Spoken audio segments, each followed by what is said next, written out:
Good evening. I'd like to call this meeting of the Wallingford Planning and Zoning Commission to order. It's our September 9th, 2019 meeting. Would all please first rise for the Pledge of Allegiance. Pledge allegiance to the flag of the United States of America and to the republic for which it stands, one nation, under God, indivisible, with liberty and justice for all. And at this point in time, I'd like to introduce the members of the Commission that are here this evening. To my far right is Jamie Hine, an alternate on the Commission. Next to Jamie is Jeff Cohan, a Commission member. To my immediate right is Jim Fitzsimmons, also a Commission member. To my far left is Steve Allenson, alternate on the Commission. Next to me is J.P. Benoit, who is our Vice Chairperson. And at the table to the left is Casey Han, who is our Town Planner. I'm Jim Seichter, the chairperson of the commission. Our next order of business is I'd like to entertain a motion and or any amendments or corrections to our August 12th, 2019 meeting. Does anyone like to make a motion or make additions or corrections to that? Anyone? Mr. Chairman, I'd like to make a motion to approve the August 12th, 2019 minutes as submitted. I have a motion by Mr. Conan. Do I have a second? Second, Mr. Fitzsimmons. All in favor? Aye. Opposed? Abstentions? Moving on. There are numerous items on our agenda this evening that will not be heard because they're not in a position to be heard. So I'd like to go over those items. The first is item number 1 on the agenda, a special permit for Ortega Kloss Schools on 3 Technology Drive. The next is item number 4. It's a special permit, distribution and operation, an office, Benchmark Land Development LLC at 988 East Center Street. The next is a special permit, refuge and recycling facility for H. Goodmaster and Son, Inc., 53 North Plains Industrial Road. Number 6 on the agenda is a special permit, storage of vehicles, dealer repair, office storage, warehouse, outdoor storage, EJ Electric, 53 North Plains Industrial Road. Number 8 is a site plan warehouse for Sterling Estates. And the final one is number 9 on the agenda, which is a new business. It's in addition to existing Dunkin' Donuts, M. Rocha at 682 South Colony Road. So again, all of those items will not be heard this evening. So if there's anyone in the audience that came for those specific items, again, they will not be heard. We anticipate they will be heard at our next meeting in October. Which brings us to the first item on our agenda that we will entertain this evening, which is item number 2. It's a special permit revision, auto sales detailing repair at 443 North Colony Street, LLC, and 18 Duncan Street, LLC, at 475 North Colony and 18 Duncan Street. Again, Mr. Fitzsimmons, if you would please read a legal notice and note all correspondence for the record, please. The Wallingford Planning and Zoning Commission will hold the following public hearings at their meeting of Monday, September 9th, 2019 at 7 p.m. in the Robert F. Parisi Council Chambers of Town Hall, 45 South Main Street. Number 2, application number 409-19, special permit revision for 443 North Colony Street, LLC, and 18 Duncan Street, LLC, to allow auto detailing in the rear portion of the front building and the use of the back building for auto service, no body work, at 475 North Colony and 18 Duncan Streets. We also received correspondence from the Office of the Fire Marshal dated August 16th, 2019. Correspondence was sent from the Planning and Zoning Office to the applicant dated August 23rd, 2019. Information was received in the form of a letter from the applicant's attorney on August 9th, 2019. Additional correspondence was received from the applicant's attorney on September 3rd, 2019. Additional documentation was received from the applicant's attorney on September 4th, 2019. And we also received an interoffice memorandum from Eric Kruger, Senior Engineer, Town of Wallingford, Water and Sewer Division, addressed to Wallingford's town planner, Casey Hand, on September 6th, 2019. That's all. Thank you, Mr. Fitzsimmons. And before the applicant begins his presentation, Mr. Allenson, if you would please sit in this evening for Mr. Matarazzo until he arrives this evening, if you would. And at this point in time, if the applicant's representative would please introduce himself and begin his presentation. Thank you, Mr. Chairman. For your record, my name is Dennis Senaviva. I'm an attorney with the Senaviva Law Firm in Meriden. I represent the owner and applicant. Just by way of some house cleaning, Mr. Chairman, the letter to Mrs. Hand dated September 3 revised the request for the use of the back building, if you will, building number 2, from service to just vehicle storage.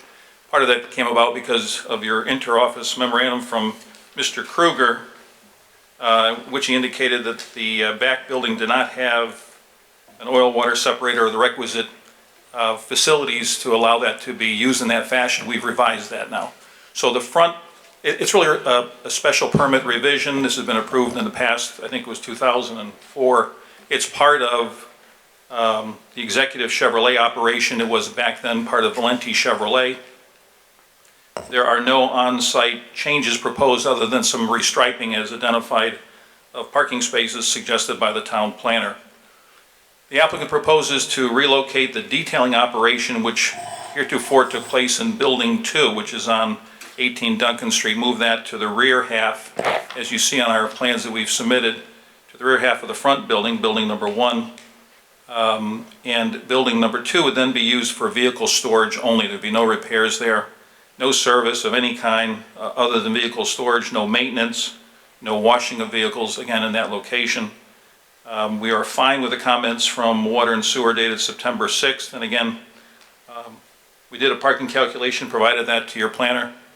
And I think it's pretty straightforward. We're just moving.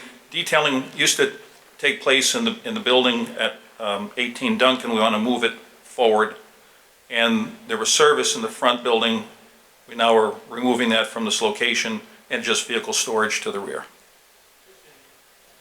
Just so I'm clear, in the front of building number 1, what is going to occupy that? I know you have your detailing in the rear. In the front, what's the use on that place? It will not change its sales. So it's sales It there? remains.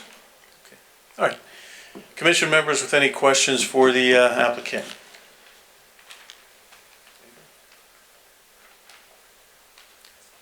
At this point, it appears not. This is before I go out to the public, Mrs. Hand, do you have any comments on the application?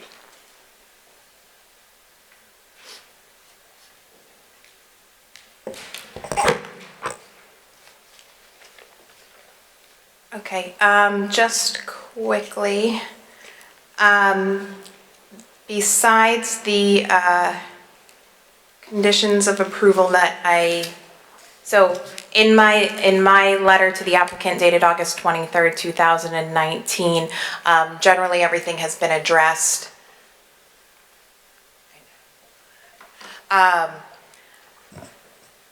The conditions of approval that remain from my letter, which generally have been addressed tonight, but are item number 2, which is sort of has been touched on. So the site itself, this was previously approved, as Attorney Senaviva touched on, was previously approved via a variety of variances and then approvals with the Planning and Zoning Commission in 2004. We would not approve this site layout today. It involves parking spaces that are not on the applicant's property. They're in the public way. That being said, they're already approved. They already got variances. They already exist. They already got special permit approvals. So I really don't anticipate that it would be appropriate at this time to require those things to be changed, given the nature of the previous approvals and the fact that this proposal is really only for changes of use within the existing building. There are no site changes proposed. That being said, for conditions of approval, what I did want to have addressed on final plans was the parking calcs that were represented in the letters from Attorney Senaviva, the updated parking calcs, the removal of service to the on the final plans for building 2, the service reference.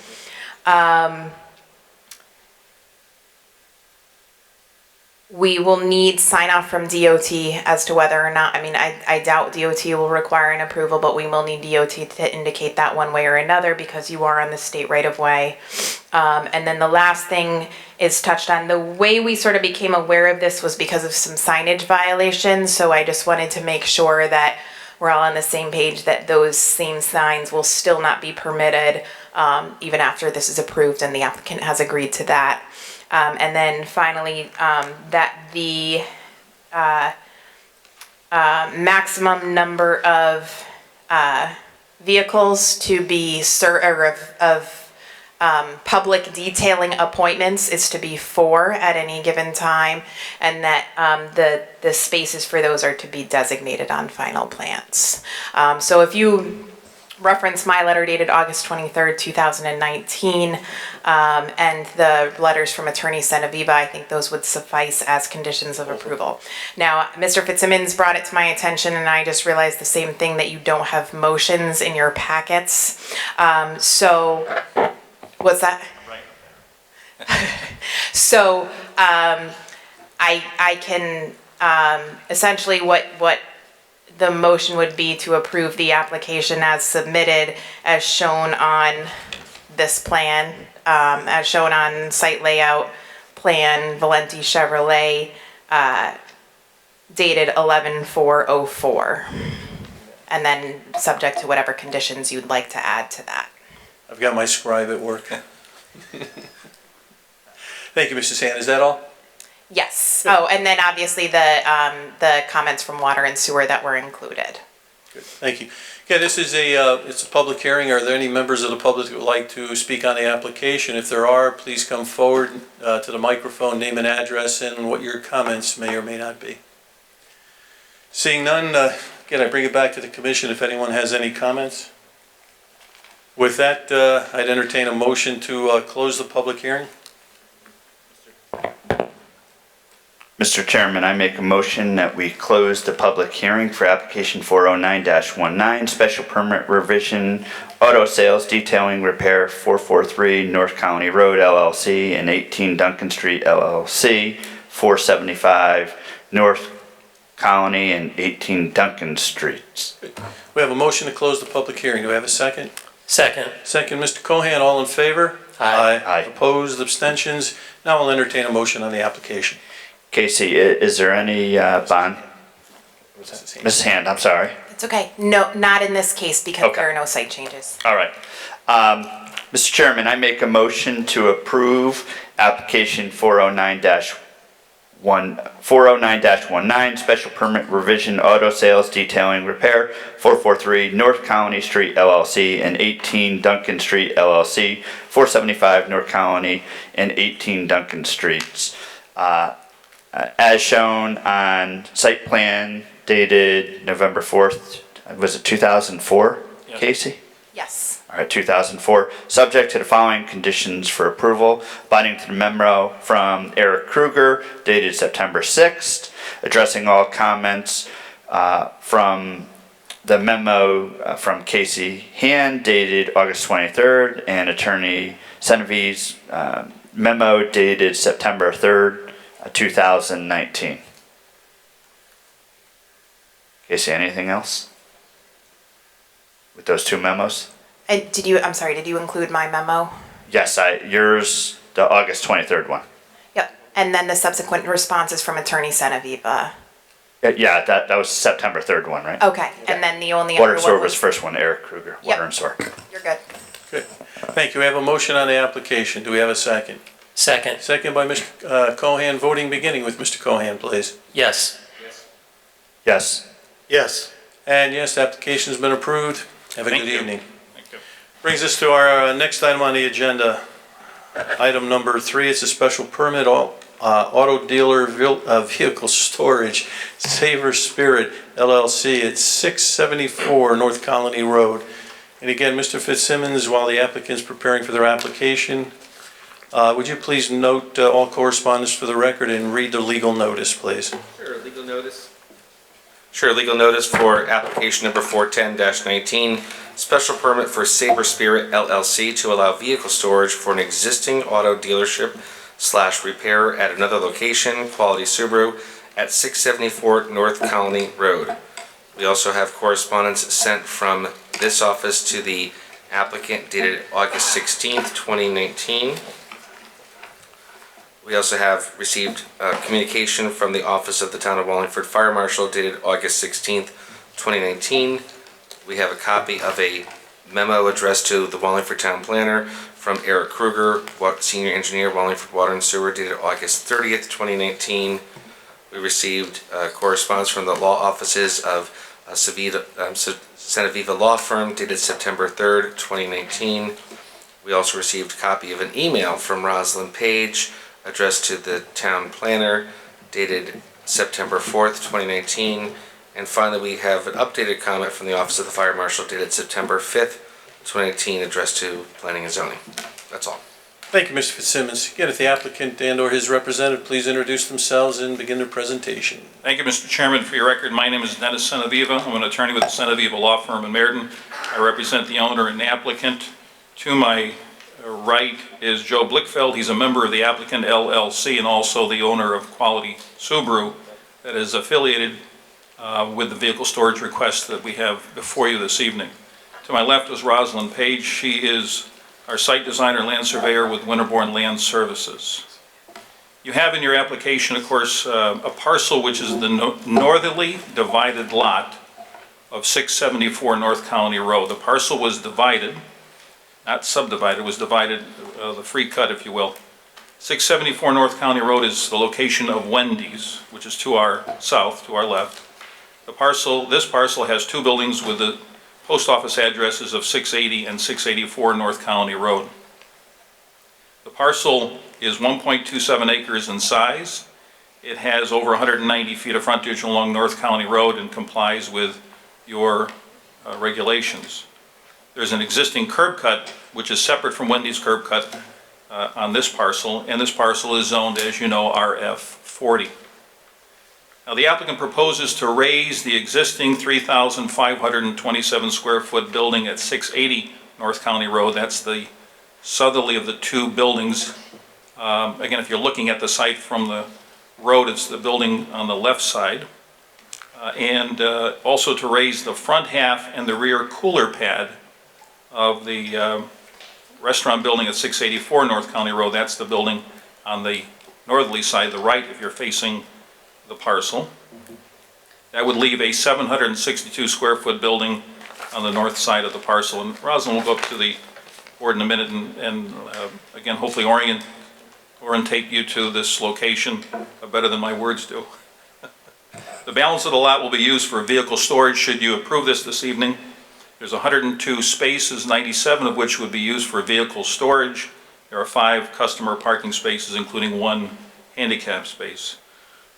No, this is vehicle storage. No sales, no service will occur at this location. That small remaining building of 762 square feet will house the electrical service for the lights and also water service for sprinklers. And I think Joe is anticipating adding a private restroom to have it available. But again, no sales or service at the location. These vehicle storage spaces, if approved, would be affiliated with Quality Subaru at 711 North Colony Road. They are not parking spaces as identified in the comments from your planner. Landscaping, which again Rosalind can point out, is designed to comply with your regulations and also to mirror the landscaping. I think the nice job that my client has done at the Quality Subaru location.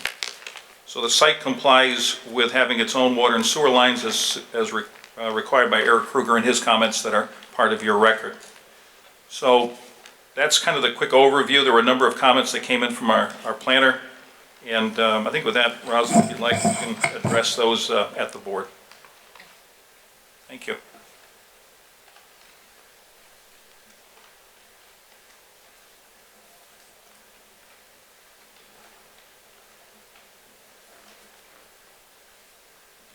This is on?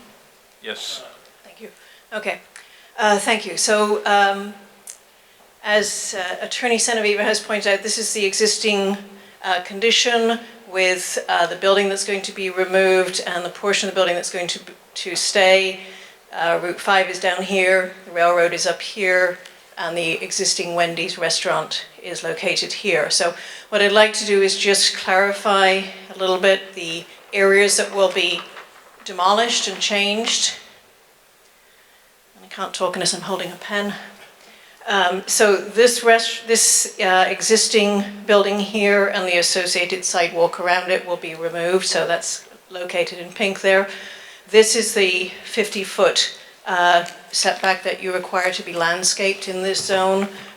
This site plan was approved in the 1980s when this was zoned I-40, so at that point the 50-foot landscape buffer didn't exist. So as part of bringing this site into conformance, we will be taking out pavement here and taking out pavement here so we can create the 50-foot landscape buffer. We'll also be taking out the front portion of this building and the back portion where the cooler pad is. And I realized today when I was marking it up that we'll be taking out this portion of pavement as well. So final revised plans will indicate that. As we also indicated, there's a little bit of an encroachment over onto the Wendy's property by a bump out of parking, the little turnout area. That will be removed. This current connection through to the Wendy's, that will be removed also. And then in conversations with Mrs. Hand, when I was going over our review comments the other day, excuse me, when I was handing in these plans, she pointed out that there's a little bump out here that is within the 5-foot parking lot setback. So on our final plans, I will show for that to be removed as well. So those are all the things that are going to be removed as part of this process.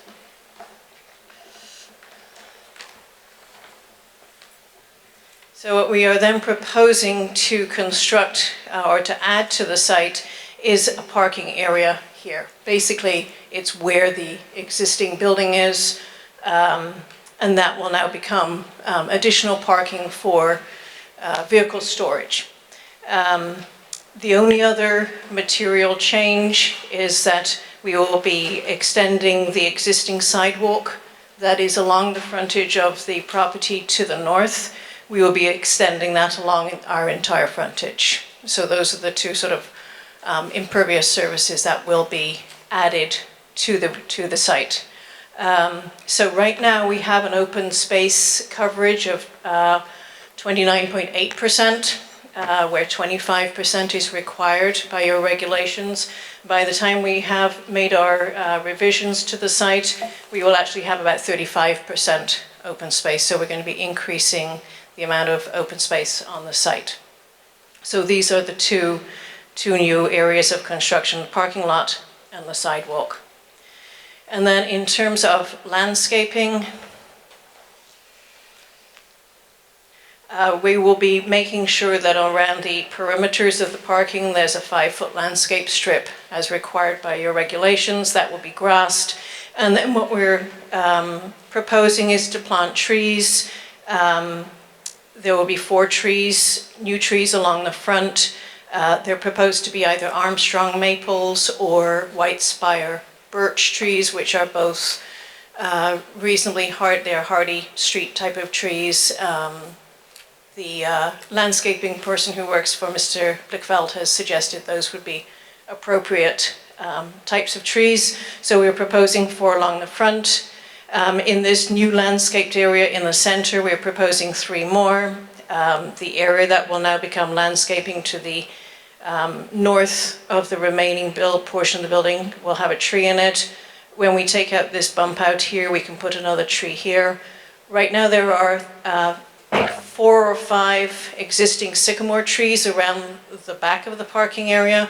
The client would like to take those down. They're not in good condition and he would like to replace them. So we're showing that these trees would be replaced with new trees. And a couple of new trees on the south side as well. So that's the landscaping. And in terms of the lighting, highlighted here in pink are the existing light poles. They will all remain, but what we will do is put new cutoff lighting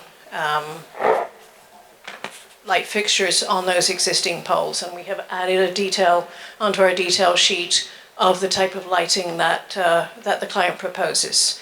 One of the requirements that Mrs. Hand had noted in her letter was the submittal of a photogrammetric plan to demonstrate that there's no light trespass. Our lighting person has completed that, but he didn't manage to get me the completed plan in time for this evening's meeting.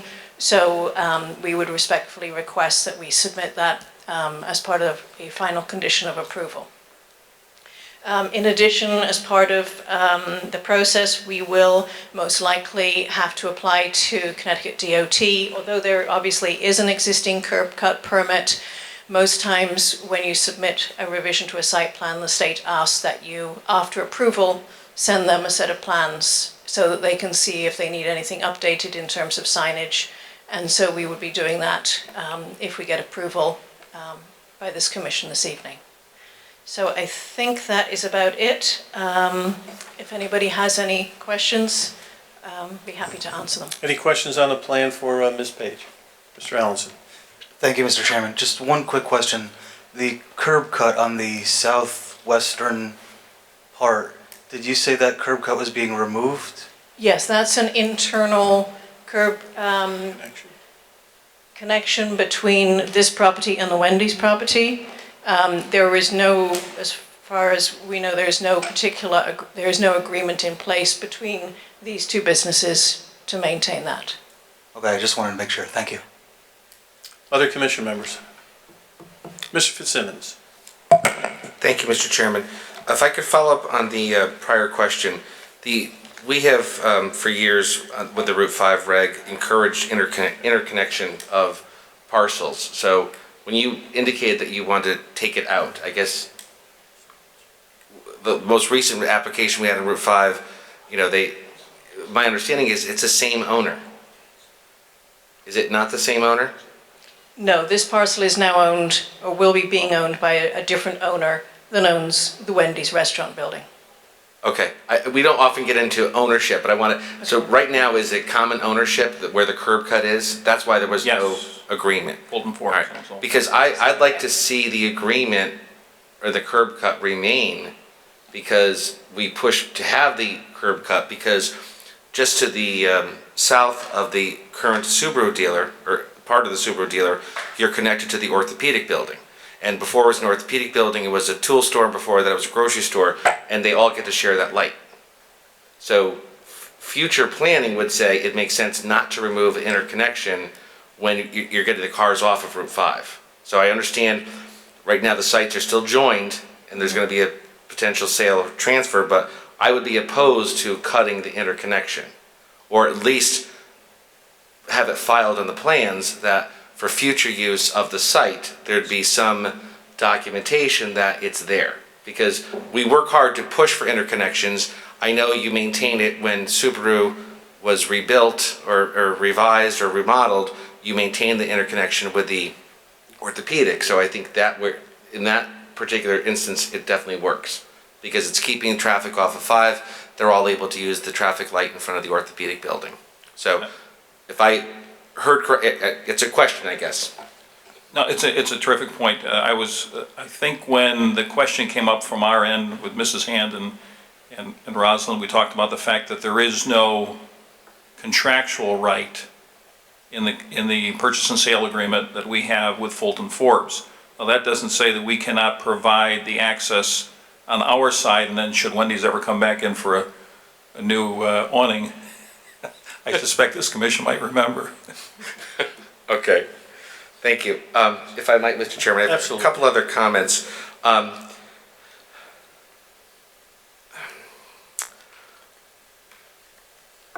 Our office sent a rather detailed letter and we received your response. And I just want to verify and confirm a couple of things that were said in your letter. The letter from the town planner to you. Question number 4, will delivery of cars from large car carriers occur to this site? If so, where will loading, unloading occur? Where and how will the carriers turn around? And your response was, all vehicles will be delivered to 711 North Colony Road for inspections before being moved to 674 North Colony. That is correct. All right, so the only vehicles for this site all have to be delivered at Subaru. That's correct. Okay, so my understanding of looking at the plan, there's no turnaround for a car carrier that makes an incorrect turn. That's correct. It Okay. cannot be handled then. Oh, that's a good point. Yeah. And that was confirmed by Mr. Blickfeld. Right, okay. And then, question number 10 from Mrs. Hand's letter. She asked a bunch of questions of how it's going to work. And so, if I could paraphrase her letter, this is an application for a special permit for an automotive dealers and repairs use, but this office understanding is that the intention is for the site to store vehicles only. The intended uses of the site will need to be explained in detail. So there is customer parking. Will vehicles be sold from this site and displayed for sale? Your response is the site will not be used for sales or service, but for storage and a few spaces for Quality Subaru's staff. That's correct. Okay. And then what type of vehicles will be kept here? Vehicles for sale? That's correct. Vehicles waiting to be serviced or repaired, will they be served there? It's possible, but not likely. They would be stored over next to the 7-Eleven North Colony. And you already acknowledged, oh, sorry. For example, let's say a car comes in and needs, typically it would be a warranted repair, and the part we need for that might have a long lead time. It's possible you'd put the car over there to get it out of the way of the people who are coming in and out on a daily basis, but it's... You did acknowledge that employees will be encouraged to park there. Yes, yeah. And then the question the town planner said is, will vehicles be moved between sites? You just acknowledged that would be a yes. So Yes. her follow-up question would be, if reading her letter, how many, how often? Typically, a truckload of cars is 9 cars. So if we got a delivery, then 9 cars could very likely be put over on that site the following day after we've inspected them. We're required by our franchise to inspect and pre-deliver inspection and drive the car 1.3 miles before it can be put out for sale. What frequency would that be? I guess is a question. Well, I guess if we looked at the logic, we do, let's say, 95 or 100 new cars a month, and there's X number of days in a month, so probably once every 3 or 4 days you'll get 9 cars, maybe every 3 days. The difficulty with Subaru is getting them. Exactly, okay. And then the other questions in her letter, it says, will employees, customers walk or drive between sites? It's possible that we would ask a customer to drive over there, but walk over there, but that's why we have those 3 or 4 parking places. Our normal procedure would be the salesman would go there and get it and bring it to our site for them to look at. And, okay, and if I understood correctly, the site and the current plan that's up there, to move it from site to site, you would need to go on Route 5, is that correct? Yes, we do. Okay. And you need a license plate on the car, and you need the other things necessary. Okay. The other question I had, and I think, will there be any signage for the building? If there were signage, it would, at this point at least, be minimal. I don't envision signage on the building. I could see at some point where it might make sense to say, you know, the building is here, but it's not required by our franchise. There's been no positive reason for us to identify it. We don't want people on there wandering around, you know, on a weekend, so to speak. We'd rather that they come to our lot. And again, just to quote the letter from the town planner, her point number 5, this is a special permit application, and since this is going to be her words, giant parking field, this office suspects that the commission will require the 5-foot landscape buffer be installed in the few areas where there's little bit of encroachment, as well as the installation of additional trees. And so you've addressed that, correct? I believe that's so, yes. Okay. And then number 6, her point, she talks about vehicle storage spaces, and I heard it in your opening comments. So her letter says, vehicle storage spaces are not compliant or legitimate parking spaces from a zoning standpoint, since they are not needed in order to meet any type of parking requirement except for accessible space and 3 additional spaces. These are acceptable as part of a vehicle storage area rather than a parking lot. So is there agreement on the record of your request this evening that this is strictly a vehicle storage area and not a parking lot? The reason I ask that question is relates to traffic lanes, the access off of Route 5, you know, a vehicle going in there, you're going to have issues because you're not providing technically zoning parking spaces. Yeah, and that's one of the reasons in the presentation I wanted to make it clear that there is 5 parking spaces. The balance, the 97, are vehicle storage spaces, not parking. Okay. I think my last comment is something I drove by there recently, and my wife and I went through and bought a vehicle, and so we have recently spent a lot of time at car dealers and walking through lots. This application, which is a special permit, concerns me because it is strictly a vehicle storage issue.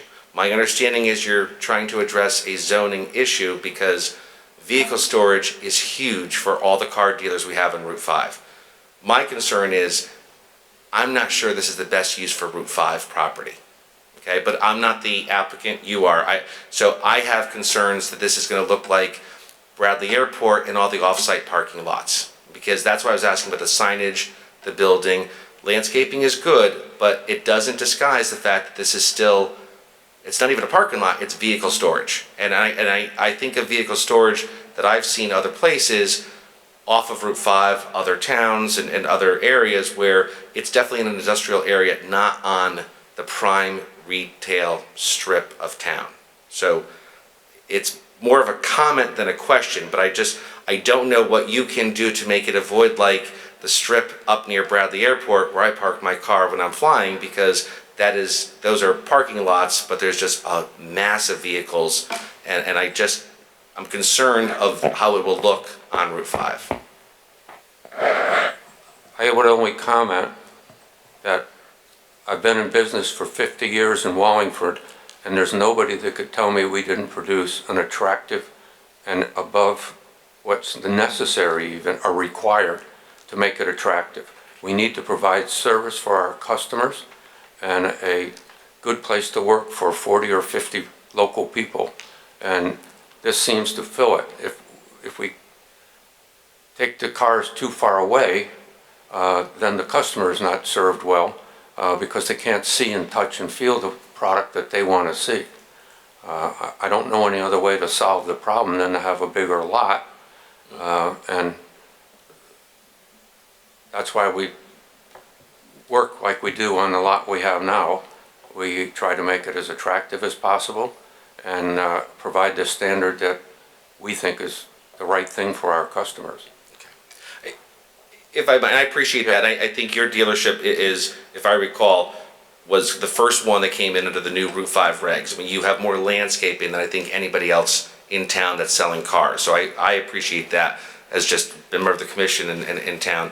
I think the challenge for you is this parcel is not abutting your other property. I mean, I'm going to state the obvious. It's like an Oreo, because there's your property, then Wendy's, then this property. So it's unfortunate, because if it was natural, then it would just be part of your lot. So because you're asking for something different under the special permit, that's why it's a little challenging. I'm still concerned about someone pulling there in error. Someone, and again, you and I, you can't always direct where someone who's coming into Wallingford to buy a Subaru is going to pull in there.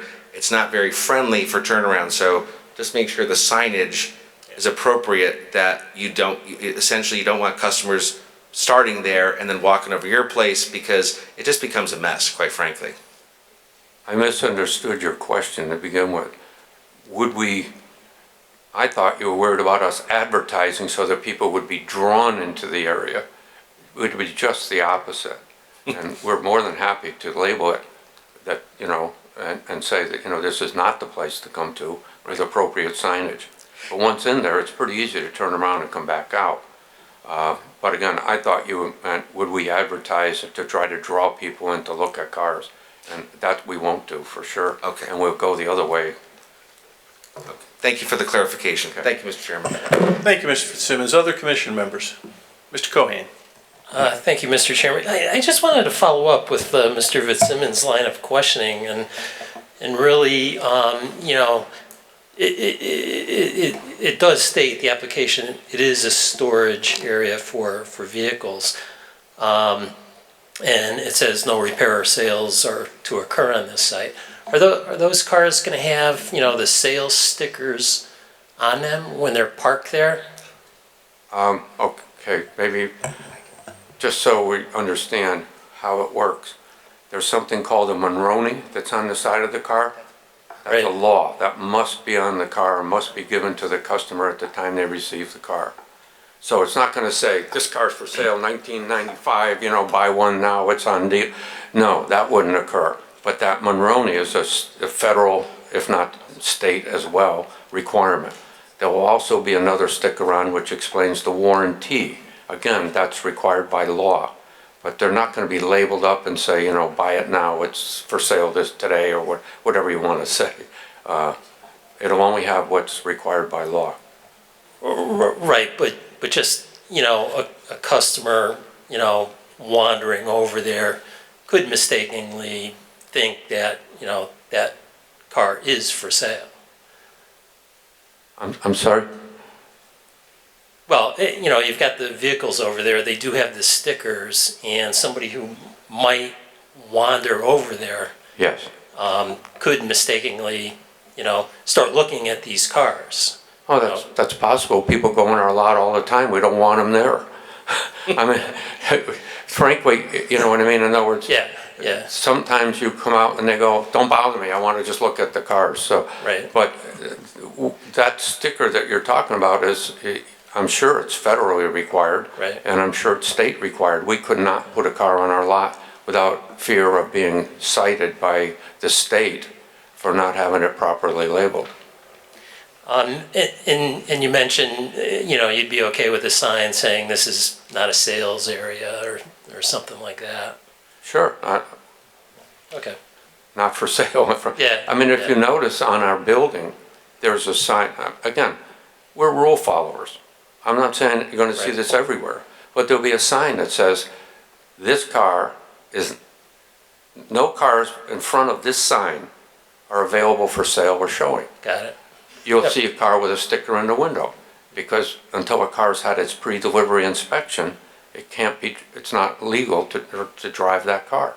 So Right. those kind of little things are just part of our normal procedure.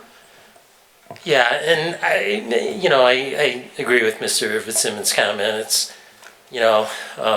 probably not the most desirable use, but, I think it is, what you need to do to, drive your business. So, I'm okay with it. Thank you. Other commission members? We'll go to Mr. Hine first. Thank you, Mr. Chairman. One of my questions for you is, what are you doing with these excess cars now? I mean, do you have them, or is this, are you doing this to expand your business at this point? There's two situations. What do we do with excess cars now? We've actually put them at places, and then we get a response that says, don't do this. And so we struggle how to, what are we going to do with them? The factory ships them, okay? Now, we've got that almost totally under control because we had a major influx of cars based on the fact that with our investment, the factory would allow us to have additional vehicles. Otherwise, you have to earn them one at a time. So they gave us a big slug of vehicles, way more than we needed or wanted. But if we passed on them, we could never get them again. And if you don't have them, you can't sell them to earn the allocation to get them. So how can we ensure that it's not going to happen again? One of the things is we can leave them at the factory for up to 60 days if we had a big influx again. But this 97 cars, from our records, more than accommodates the fact that we can absorb any of these. I got 3 shipments this week. What am I going to do with 27 cars till I get them out the door. So what are we doing now? I guess I shouldn't admit this, but we're probably putting them on areas that you didn't want us on. And I've tried to update Casey on a very frequent basis as to how quickly we're working them down. Anything I gave her my word for, I did. If I had to take them home, put them in my driveway. If I told you they weren't going to be here, they'd be in my driveway. And I appreciate your candor. The other question I had is, you're talking about taking out that back curb cut towards the back of the property there. As it presently stands, could you, if you wanted, drive vehicles from your property over to this lot by using curb cuts towards the back of the adjoining properties, or are they not all connected? They're not all connected. Okay, so you would be forced, even as it stands presently, to use Route 5? Yes. Okay. Wendy's has been there, I think, for a startling almost 40 years. Shocking as that seems. I shocked myself when I looked over their leases. I mean, my personal opinion, and of course I'm not a voting member tonight, but I would echo Commissioner Fitzsimmons' concerns. If this were an abutting property, no question, that I would be in favor of this. My concern is that because it doesn't abut the property, it's going to look just like a vehicle storage on Route 5. I also agree that it's maybe not the best, not so much the best use, because if it was abutting your property, no problem. My concern is just that you have to come out of your property over to this property and pull in, and vice versa every time that you have a customer that is interested in a vehicle that you may not have on your lot but maybe in the storage lot. That's my concern. So thank you. Just to interject, now my attorney will probably tell me don't get involved, but my That concern won't is stop him. my concern is that if I ask that same employee to drive 2 miles to the next lot, in and out of traffic, through stop signs, etc., or stop lights and traffic lights, that would be a much more undesirable situation than to be able to walk over there, get the car, and drive it on a one-time basis over to our parking lot. So that's why I struggle so mightily to make this into something that's very attractive, that looks good, and that this was, I can't create miracles, but this was, and I paid dearly for it, in order to provide what I think is the safest thing for my vehicles and my customer, and I meant my employees and my customers, so that they don't have to be driving for longer distances and cutting across more. It's a single right-hand turn into a right-hand turn. And now I'm going to digress even further. I personally am out there every single morning at 8 a.m. explaining to every single person that I can the safest way to get from point A to point B in and out of my parking lot. I'm off on Mondays, but I'm there Saturdays. And I hope you don't misunderstand. I have no doubt that you do what is best for your customers, for your employees, and for your business. So thank you. No, I appreciate your interest. I mean, I just don't know if someone had a better solution. I'd take it. Other commission members? I guess before I just go to Mrs. Han, I just make a few comments. Certainly, I think I'll hold off making very many comments because I think most of the commission members, especially Mr. Fitzsimmons and Mr. Cohen, I think have certainly expressed some of the questions that I had. And I certainly will agree with the applicant. We did have some issues with storage, as the applicant mentioned, and various lots, throughout town, and he has worked with the, work with the town, work with Mrs. Han.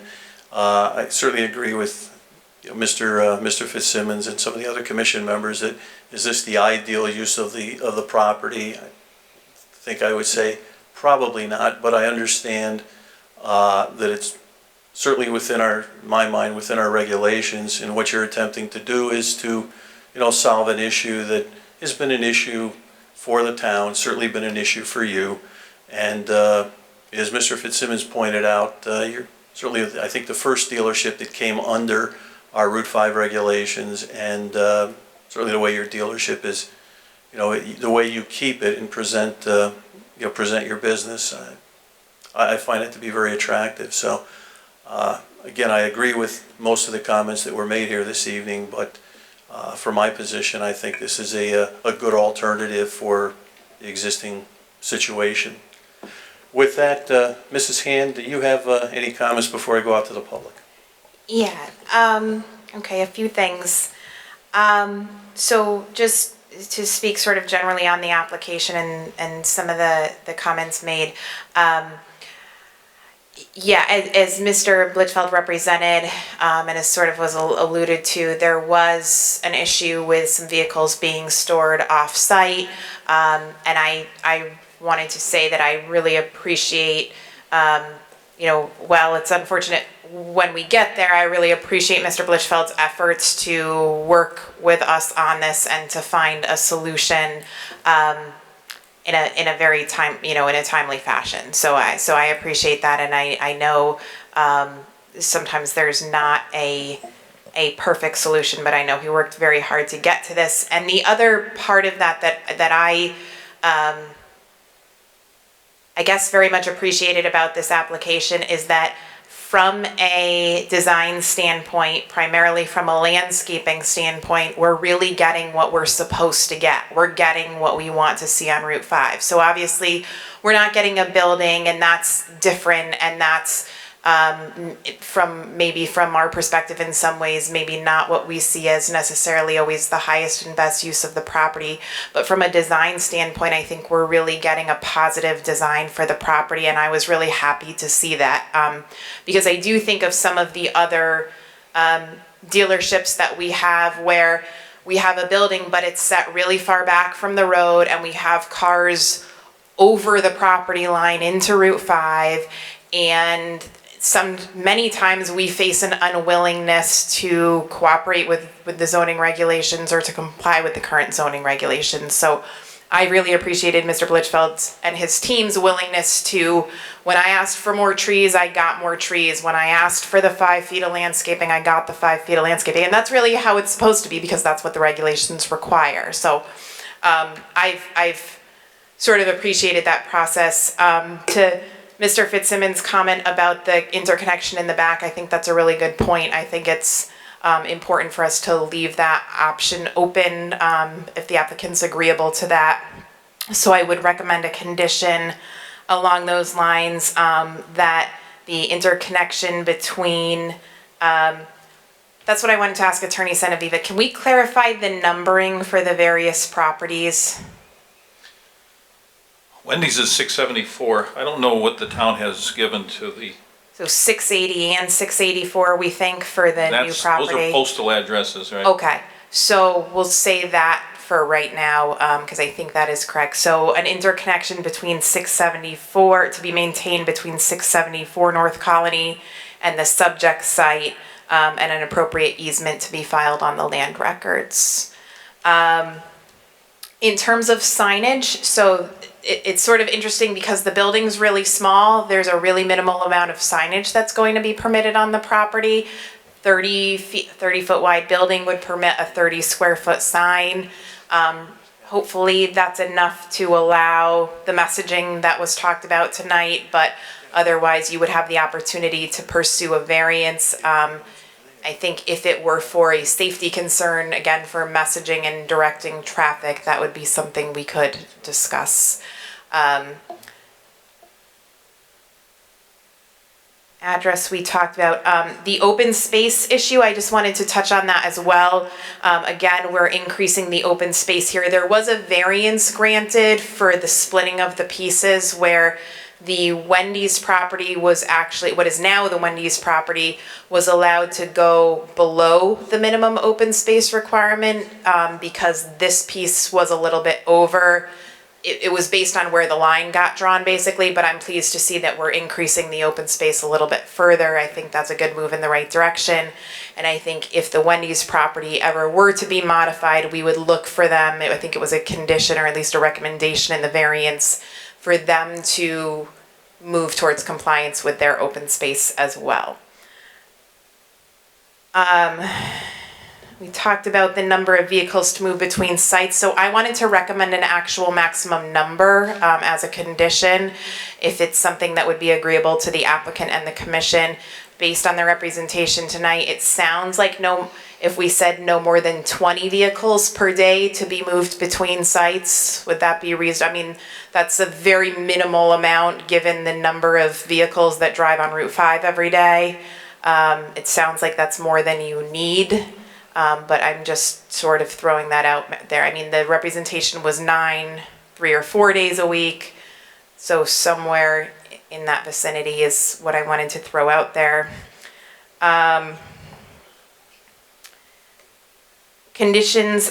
Remaining conditions of approval.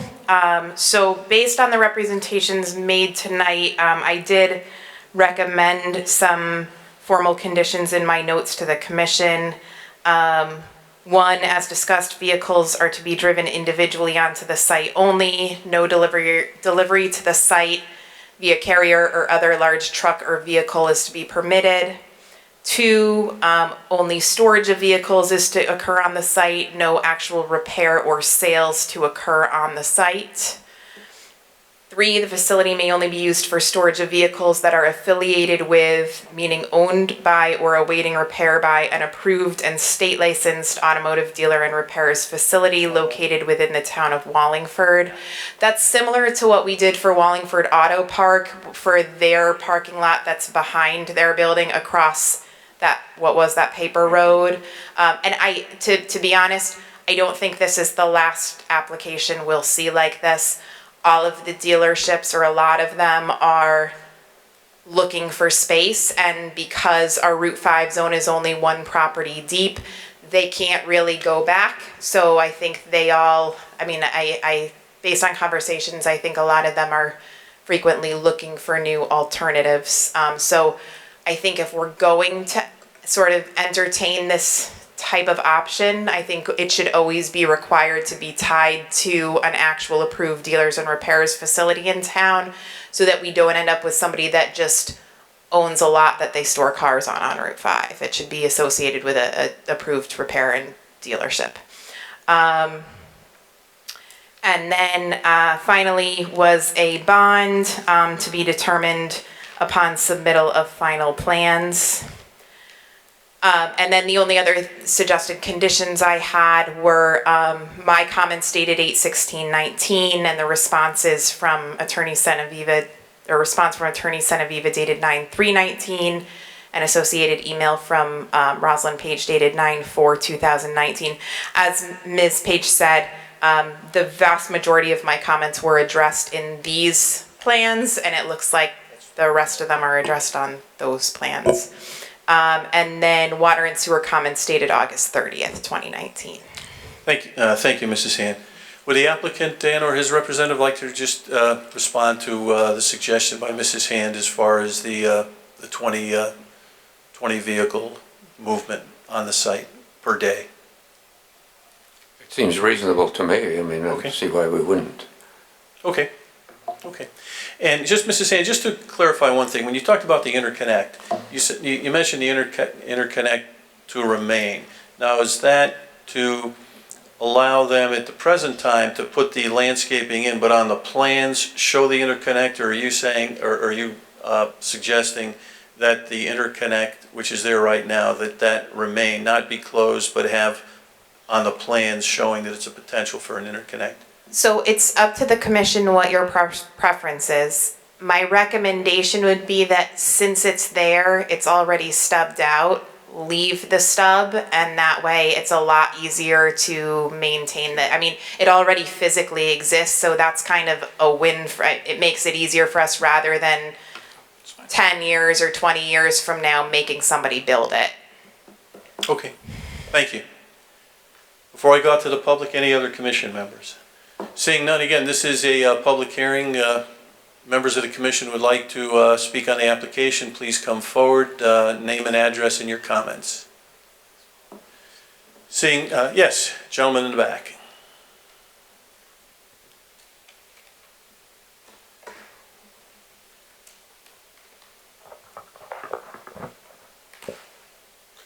Good evening, all. I think this is, John Letourneau, 3 Regent Court, I'm sorry, Wallingford. I think this is a good thing for Route 5. I heard comments tonight that, you know, this is not the most ideal situation for Route 5, but, you know, in that location, there has been restaurants that have been tried and failed. And businesses along Route 5, they seem to come and go, just like the downtown. And I think by doing what Joe wants to do, and Casey touched upon it too, with the landscaping, that 50-foot landscaping, I mean, that's just amazing, you know, to be able to have clean up properties on Route 5. Derelict, one of the properties is derelict right now, and put the landscaping in for 97 cars. The only thing that bothered me tonight was the restriction of how many trips that you can make into the property. And I think that you were talking about 20 trips into the property. If those were restaurants, I don't quite get that, because if they were going restaurants, he's going to park 97 cars there. And if those were really popular restaurants, you would probably be 4 times 97 coming in and out of there in a day's time, in 1 day's time. So it confuses me to, you know, in one hand say, well, this isn't really great for Route 5, but then with the restrictions, I don't know how you could put a restriction. And he, you know, Joe's fine with going in with 20 cars, but what if he goes in with 21 cars? Now the poor guy's breaking the law. I mean, why put a restriction on something like that? You know, it's basically a parking lot for new cars. And what if he went 50 times in a day and it got really busy, or 30 times in a day? I don't quite get the rationale on that, but I personally, I have no skin in the game on this. It's just, I think it's, as a resident of Wallingford and serving the town of Wallingford, this is something that we want. This is good for Route 5. It shows a little prosperity to see. I'd rather see new cars than derelict buildings. And I know we've had that conversation. They were putting in new cars, excuse me, across the street. Excuse me. I drive by that location now and I see derelict buildings. I would have rather seen new cars out there, but that's just me. So I hope you approve this. Thank you. Thank you, sir. Other members from the public like to speak on the application? Seeing none, I'll bring it back to the applicant. If the applicant has any final comments, again, you're not compelled to, but if you do, feel free. Mr. Chairman, I think the only thing that was for clarity purposes, the 20 cars. My understanding was that the 20 was the cars coming from the vehicle storage area to the dealership, or vice versa. Or vice versa, yeah. And I suspect that if that number became problematic because he's wonderfully successful, we'll come back and certainly speak to the planner and if need be come back to the commission, explain to you why. Good enough. Thank you. Again, if there's no final comments, there's no comments from commission members? Mr. Fitzsimmons. Thank you, Mr. Chairman. I just want to clarify, and I appreciate the comments from the public. I want to be clear because I understand why the town planner recommended limiting. These are not parking spaces, it's vehicle storage spaces. So they're not compliant. And to compare it to a restaurant, you wouldn't have that many vehicles there. That's the challenge, is it doesn't have the normal flow or the normal circulation pattern of a regular parking lot, because it's not a parking lot, it's a vehicle storage lot. So I don't want to split hairs, because you and I discuss parking all the time, but it is definitely, they're not parking spaces, they're vehicle storage spaces. I mean, it's a closet for cars, essentially. It's not but I think I do appreciate the comments, and I appreciate the applicant's agreement that understanding our concerns. Thank you, Mr. Fitzsimmons. At this point in time, I'd entertain a motion to close our public hearing. Mr. Chairman, I make a motion that we close the public hearing for application 410-19 special permit for Sabre Spirit LLC to allow vehicle storage for an existing auto dealership repair at another location, Quality Subaru at 674 North County Road. Do I have a second on the motion? Second. Second by Mr. Cohan. All in favor? Aye. Aye. Any opposed, abstentions? And at this point in time, I'd entertain a motion on the application. All right, Mr. Chairman, I make a motion that we approve application 410-19 special permit auto dealer vehicle storage only for Sabre Spirit LLC to allow vehicle storage only in association with an approved auto repair dealer in Wallingford, as shown on plans entitled Fulton Forbes Incorporated, aka 684 North Colony Road, U.S. Route 5, Wallingford, Connecticut, dated May 29, 2019, revised to August 27, 2019, subject to adherence to memo from Eric Kruger, Wallingford Water and Sewer Division, dated August 30th, 2019, satisfying comments from Casey Hand, Town Planner, dated August 16th, 2019, with associations from Senavia dated September 30th, and email from Rosalind Page dated September 4th, 2019. Bond to be determined by final submittal of final plans. Vehicles are only to be driven individually onto the site only. No deliveries will be permitted to the site via car carrier or other large trucks.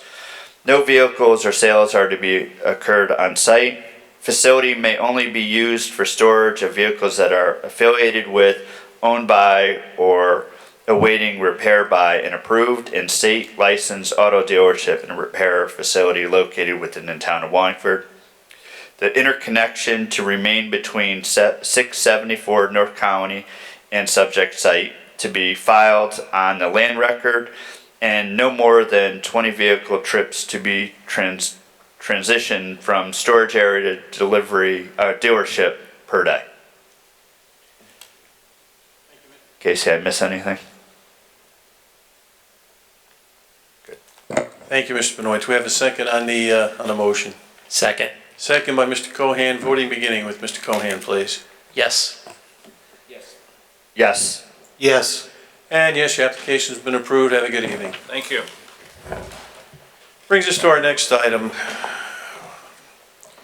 which is it's old business, agenda item number 7. It's a site plan, retail manufacturer, M. Galarraga, New England Cider, 110 North Plains Industrial Road. Again, if the applicant and or his representative, please come forward to begin preparing for your presentation.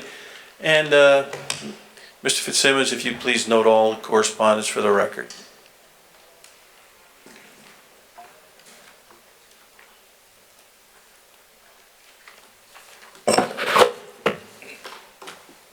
Mr. Chairman, a letter was sent from the Office of the Town Planner addressed to the applicant on August 19th, 2019. The Town Planner, Casey Hand, received from Brittany Nappy from the Wallingford Health Department a comment dated June 26, 2019. The Office of the Fire Marshal provided a comment to the Planning and Zoning Office 6/13/19. A interoffice memorandum was received from Eric Kruger of Wallingford, Senior Engineer, Water and Sewer Division. On July 3rd, 2019, a memo was received from the Department of Health dated June 11th, 2019. An updated comment was received from the Fire Marshal's Office June 13th, 2019. Another comment was received from the Office of the Fire Marshal 8/22/19. A letter was received from the applicant addressed to the Planning and Zoning, received August 9th, 2019. A letter was received addressed to the town planner, Casey Hand, from the firm of Harry E. Cole and Son, dated August 28th, 2018, revised September 4th, 2019. And we also would acknowledge receipt of the stormwater management report prepared for Miguel Galarraga, I apologize, on August 5th, 2019. We also received a copy of email addressed to the town planning office from Michael Lambert from Cole, Harry E. Cole and Son, on September 5th, 2019. And finally, we received yet another comment from the Office of the Fire Marshal dated 9/9/19. That's all. Thank you, Mr. Fitzsimmons. If the applicant and/or his representative please introduce himself and begin the presentation. Good evening, Mr. Chairman and Commission members. My name is Michael Lambert, professional engineer with Harry Cole and Son, 876 South Main Street, Plansville. I'm here with Mr. Galarraga, the applicant. So the parcel is 0.92 acres. It's assessor map 62, lot 27. We've got frontage on North Plains Industrial Drive. Currently, right now, there's New England Cider Brewery kind of in the southern portion of the building, and Epic masonry restoration in the rear or the north end of the building. There currently is about 5 parking spaces in front. Then there's actually a fenced off area in the back where it's outside storage and parking for the facility. The building's 5,000 square feet. The site was originally developed back in 1976. So it's been around for a while. It's been various uses. New England Cidery has been there for 4 years, or just coming up on 4 years. And what the plans are is to try to expand their facility inside and accommodate their parking, as they've only got a number of parking spaces currently.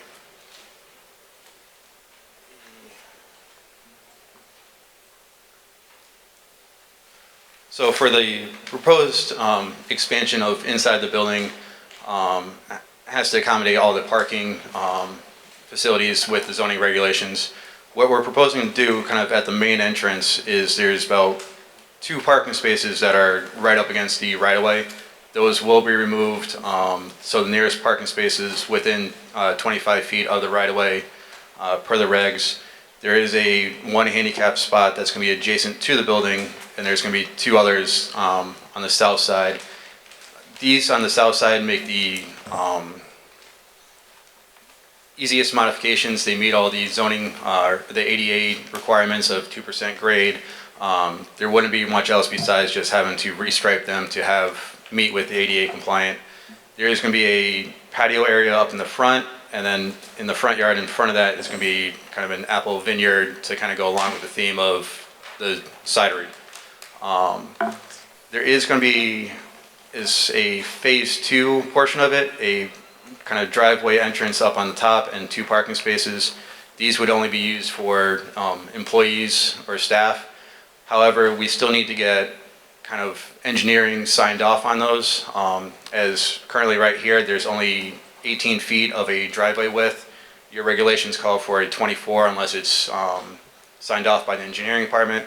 What we're having issues here is that there's a utility pole and a meter box that's to the north, and then we've got a large 52-inch tree to the south, so we're trying to get a driveway between the two. If we go any wider, something's got to move, either a utility pole or a tree. You're really not going to move a utility pole, and with a 52-inch tree, it's nice, it's equivalent. If we don't get signed off from the engineering department, then it doesn't get built. As far as the rear is concerned, we have currently before, I forgot to kind of mixed over this. There is the existing fence line is on our property, but then we've got a shed, 2 Connex boxes, and really pavement all around from the abuttings that are onto our property. What we're looking to do is try to move this fence line off onto the property line. However, on the south side, we're going to comply and meet what we have kind of in the front, have that 5-foot buffer, have a bunch of trees in the front. However, on the east side, as there's already pavement that goes out there, we would wish the commission would allow us to just pave, or not really pave, but just move the fence to the property line and have our parking spaces go up to that fence line. And I know it's not in favor of the previous application where we were looking for that buffer. However, trying to make this site work with what we have here, we're kind of a site constraint that we're dealing with. The other items.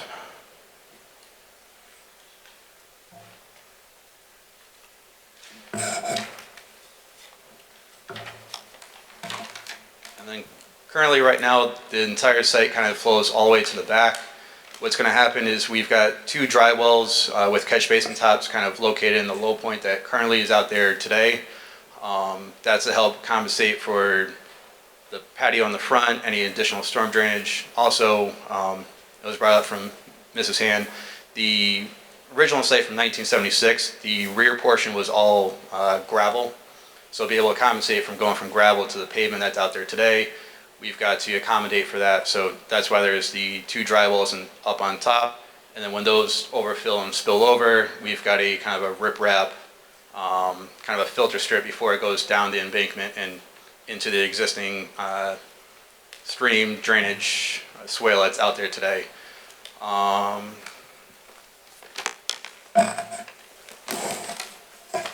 know there was a question about snow storage from Ms. Han.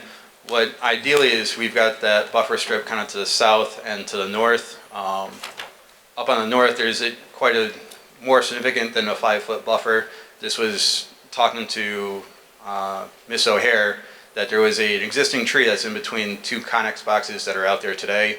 She would like us to save them as that tree is almost similar in size to the tree in the front, where a lot of those roots kind of help stabilize the slope. So instead of trying to take that tree down, we've agreed to move the pavement kind of around that and save that tree. So we believe that there is enough snow storage in this area along the southeast corner and along the buffer strip. If there was that significant snowstorm that we get 12 inches in one night, then obviously it's got to get stored. I've talked to the applicant. We said really this southeast corner would be ideal. I told him that at least up here in the northeast where we've got our storm drainage, not to store it there. All you're going to do is turn yourself into a ice skating rink. Might be fun in the winter, but not for cars. The other thing with the rear parking lot, there is an existing loading dock that kind of goes down along the parking or the building. That loading dock's actually going to get filled in, so then it's going to slope away. So there would be no more loading dock in this area.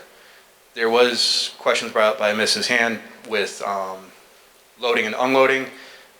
A lot of times with this cidery, it's an afternoon opening that they have. So any deliveries that they'll have is going to be in the morning. They're not going to be occupied. The masonry restoration may be operational, but they've got only a handful of employees, so there's not going to be that many vehicles on site. So we don't believe that any of the storage or loading vehicles, unloading vehicles is not going to interfere with what the parking lot is kind of configured out to be as of today.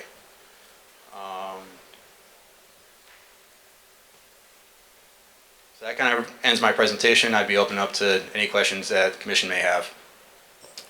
Sure. I have one, I have several, but I suspect other commission members have others. With the utility storage areas in the front of the building, on your plans you've indicated that the screening would be a temporary, they'd be removable planters. What's the reason for that? And why not permanent landscaping in there? I guess If you could, sir, if you could please just pull that a little bit closer to you so they can pick up your voice, I'd appreciate that, thank you. Yep, so I guess the reason was just for cost effectiveness. Planters and some sort of an evergreen would go there, just for simplicity, essentially. But I guess it does make sense, we could just plant something permanent there, if that's what was requested. Okay. We had also suggested putting a small like picket fence there just to cover it up, and kind of take the utilities out of view if that was okay as well.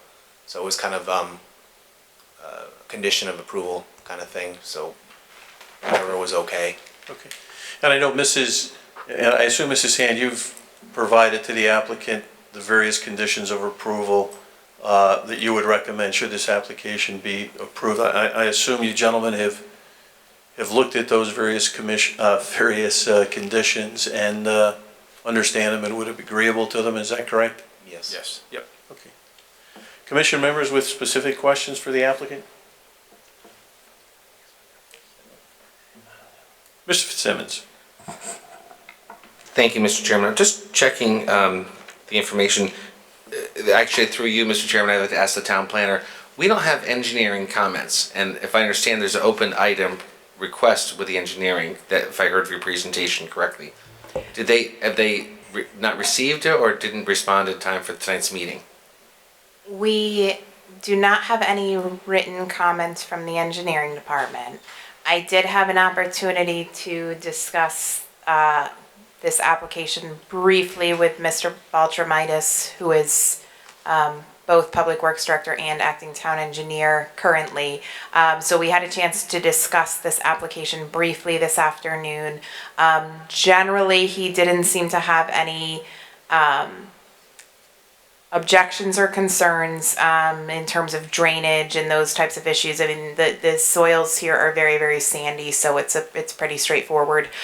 In terms of the driveway issue, he did express some concern to me about the sight lines and whether, and this was a conversation I had sort of with the applicant and his engineer, is whether it's really necessary to create some of those potential issues for 2 parking spaces that are above and beyond the current parking requirements. So, that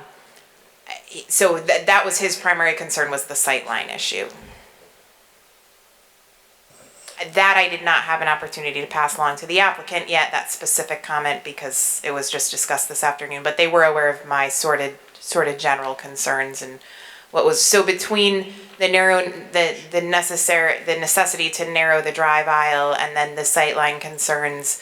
I mean, my recommendation without comments from engineering at the time was a condition that engineering would have to review it and determine whether or not it was acceptable.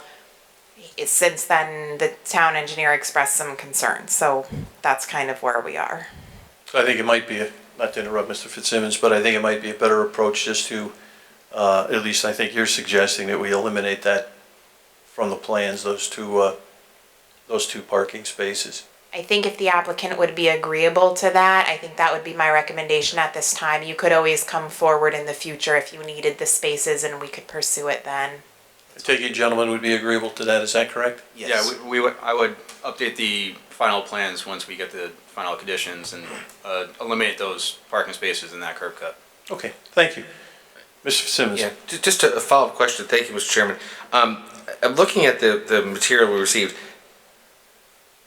and I'm just looking at it. You apparently applied to the town on June 7th. Yes. And today it's September 9th. So has there been revisions in the plan? Because I noticed the fire marshal commented every month for you for various reasons, but Yes. I'm concerned because without engineering comments, I wasn't sure, other than that issue with the parking, was there something else that would have contributed to that? This was the 3rd round of plans that was submitted. So we got one in June, we got an interim set, and then now there were several back and forths between myself and the applicant and Mr. Lambert. So there were a lot of like drafting of changes Yep. and things like that. So that's really been I think I'm not sure if this answers your question. It does. Most of what has taken so much time is I had a lot of comments, and then there was a lot of back and forth between us about exactly how those comments had to get addressed. Okay. And if I might, Mr. Chairman, one additional question, and again, to the town planner. This road has a lot of activity, and I want to discuss the request or offer to plant an apple tree on the same road that already has palm trees. And I guess my thought would be, because as soon as he said that during the presentation, I mean, to me it makes sense because it's cider and it doesn't conform, like the palm trees, right? But is there some accommodation, because I get the whole, it's cider, apple tree, it's Wallingford, part of Wallingford's history. Just explain to me, is it just because it wasn't a large enough apple tree? It's not so my position on this is exactly the same as my position on the palm trees, which is that they're creative and they're interesting and they don't comply with the requirement. So you're welcome to do them in addition to complying with our landscaping requirement, which in this case, so the interesting thing here is that there are several existing trees that do comply with the requirement. They happen to be generally bunched on the northern end of the northern part of the property line. There's nothing to prevent that from being that way. Your regulations do allow that. So it's really the commission's discretion whether or not you're willing to say, okay, we have compliant trees. They're kind of on the northern side, but we do meet the compliant caliper. And in addition to that, that leaves space for the apple trees, which is an interesting and appropriate idea for this particular use. It may not be this use forever, so we may not have apple trees there forever, but it's because they're not shade trees, and these are, I think, miniature, they tend to be smaller, so they don't exactly comply with our requirements, but it's still a neat idea. So I think compliance can be accomplished and the apple trees can be there and without having a lot of added expense for the applicant. Thank you, Mr. Austin. Yeah, I know. Thank you, Mr. Fitzsimmons. Other commission members? Mr. Allenson. Just one quick question for you. The current use of the building, it's for tasting, and is your plan to change any of the use as far as the products you're going to be providing?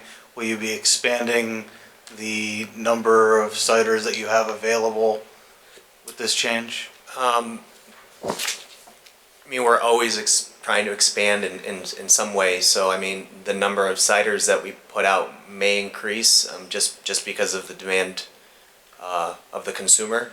But we're still able to meet those demands in the space that we have currently and that we're requesting. Okay, and the product type is going to remain the same? You're not looking to expand as far as the types of food or to turn it into, you know,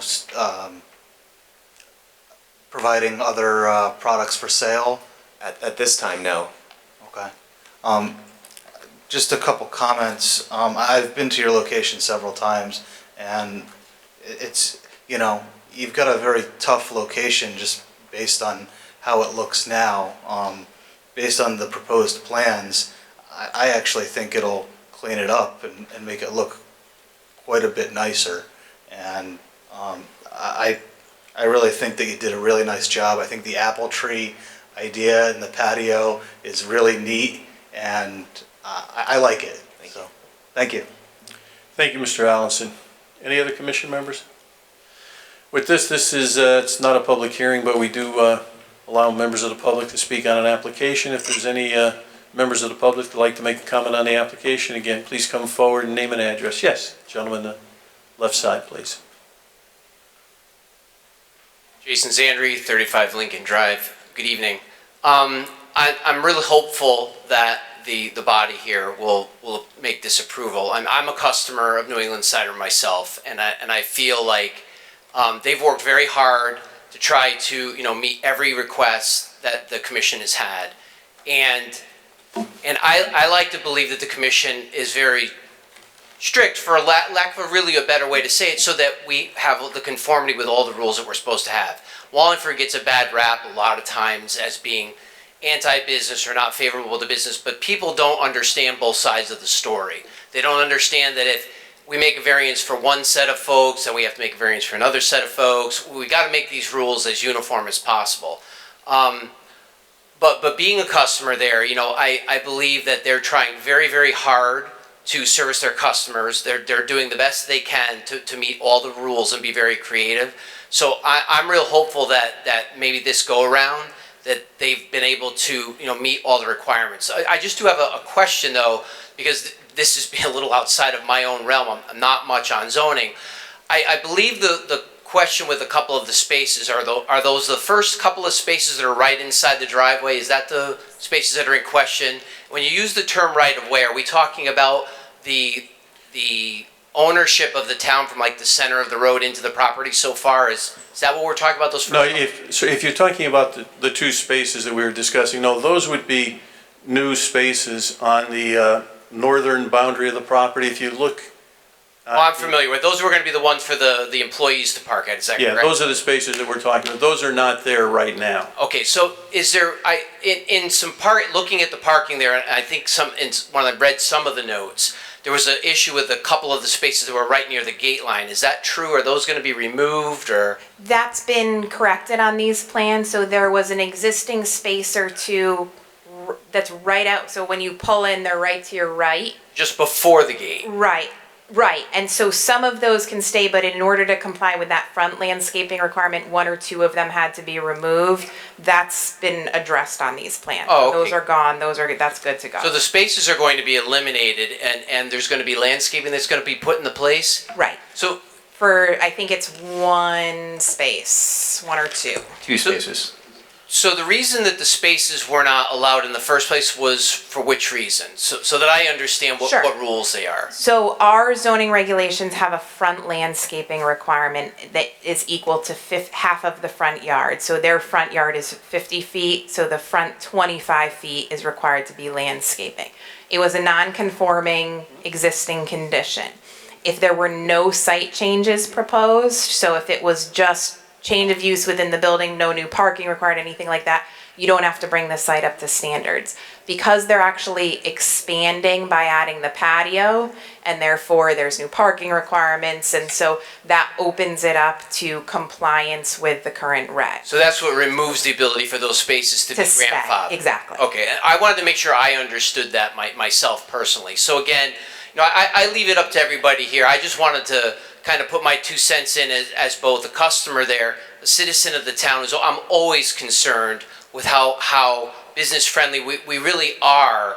But, you know, it doesn't look it when we're trying to be black and white with the rules and equal to everybody. But then at the same time, I'm sure everybody's aware I'm a town councilor as well. And I get this from our businesses that are here, people that want to come here, and then just our constituents are like, why are we so hard? And it's very difficult to explain all the time why we have to be equal and even with everybody. So I think that from what I've read and from what I've heard, and even talking with the owners, that they've been able to bring everything up so we can get this cleared for them. Because I would really like to see them be successful here in town and be so successful they have to move out of that location and go somewhere else and stay in town. That's one of my biggest concerns. We've had businesses in this town get big for their footprint, but then they get so aggravated they leave town. I don't want that anymore. I don't believe any of you do either, but I want them to share in that success, and I really hope that you folks can support it this evening. Thank you very much. Thank you very much. I think I would, in some of your comments, would respectfully disagree as far as the business friendliness of this town, and I think that certainly, you know, this commission and our town planner has strived to treat everyone on an equal basis and not favor anyone with respect to that. So I would, sir, no, we're not, sir, we're not getting into a discussion. We're not getting into a discussion. You've had your opportunity to speak, so thank you. Very well. And, you know, I think that certainly our town planner in this commission strives very hard to treat everybody on an equal basis and doesn't go in favor one person of another. And again, we look at our regulations and look to have people to comply with our regulations. And certainly we've seen in the past where people have sold their properties and had the opportunity to move out of town, but in fact built a larger facility within town. So with that, are there any other questions from commission members? Any final comments from the applicant? No, we're all, Mrs. Han, any final comments? Yeah, if I could just make a couple comments. Just to touch on this briefly, this kind of came about, again, as an example where there was an expansion started, and then in conversation, it was explained to the applicant that they did in fact have to get approval through the Planning and Zoning Commission. And so that sort of evolved into what I think has become, for the applicant, kind of a larger, more involved project than originally anticipated. But I would agree with a lot of the sentiments expressed, that I do think, as I said earlier, there was a lot of back and forth to get all the comments addressed, and I appreciate the efforts of the applicant and his engineer. And I do think it's it's a good product from where we started. I think it's a good effort by the applicant, and I think the majority of my comments have been addressed.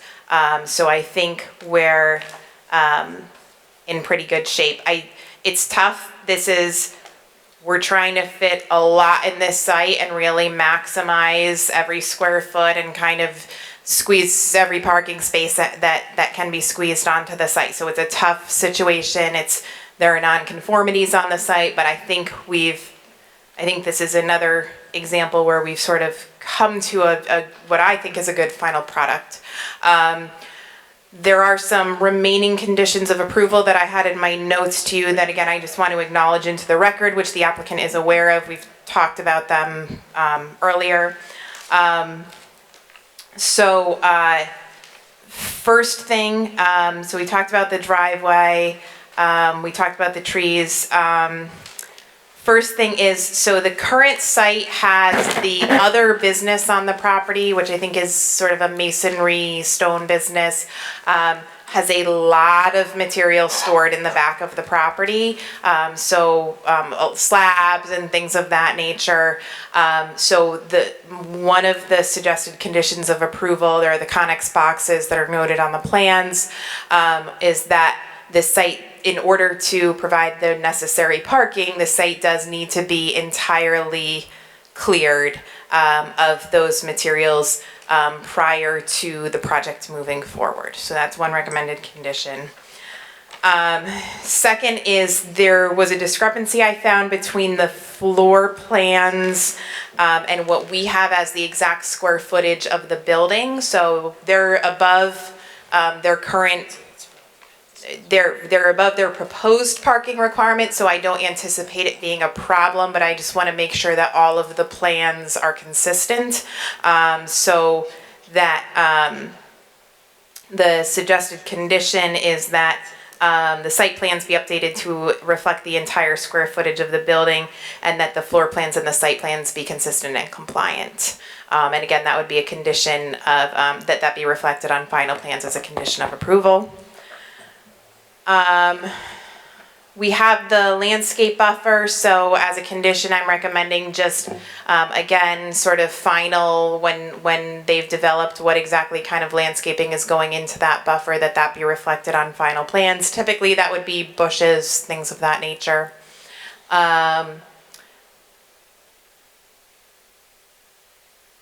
The requirement that the landscape be maintained in healthy condition, that really stemmed out of a conversation I had with Mr. Lambert about lack of curbing, but now I think the vast majority of the landscaping is protected by curbing, so I don't think that needs, it's written into your regulations anyhow, so I don't think that needs to be included. Snow storage area to be depicted on final plans as described tonight. And sedimentation and erosion control bond to be determined upon submittal of final plans. Thank you, Mrs. Han.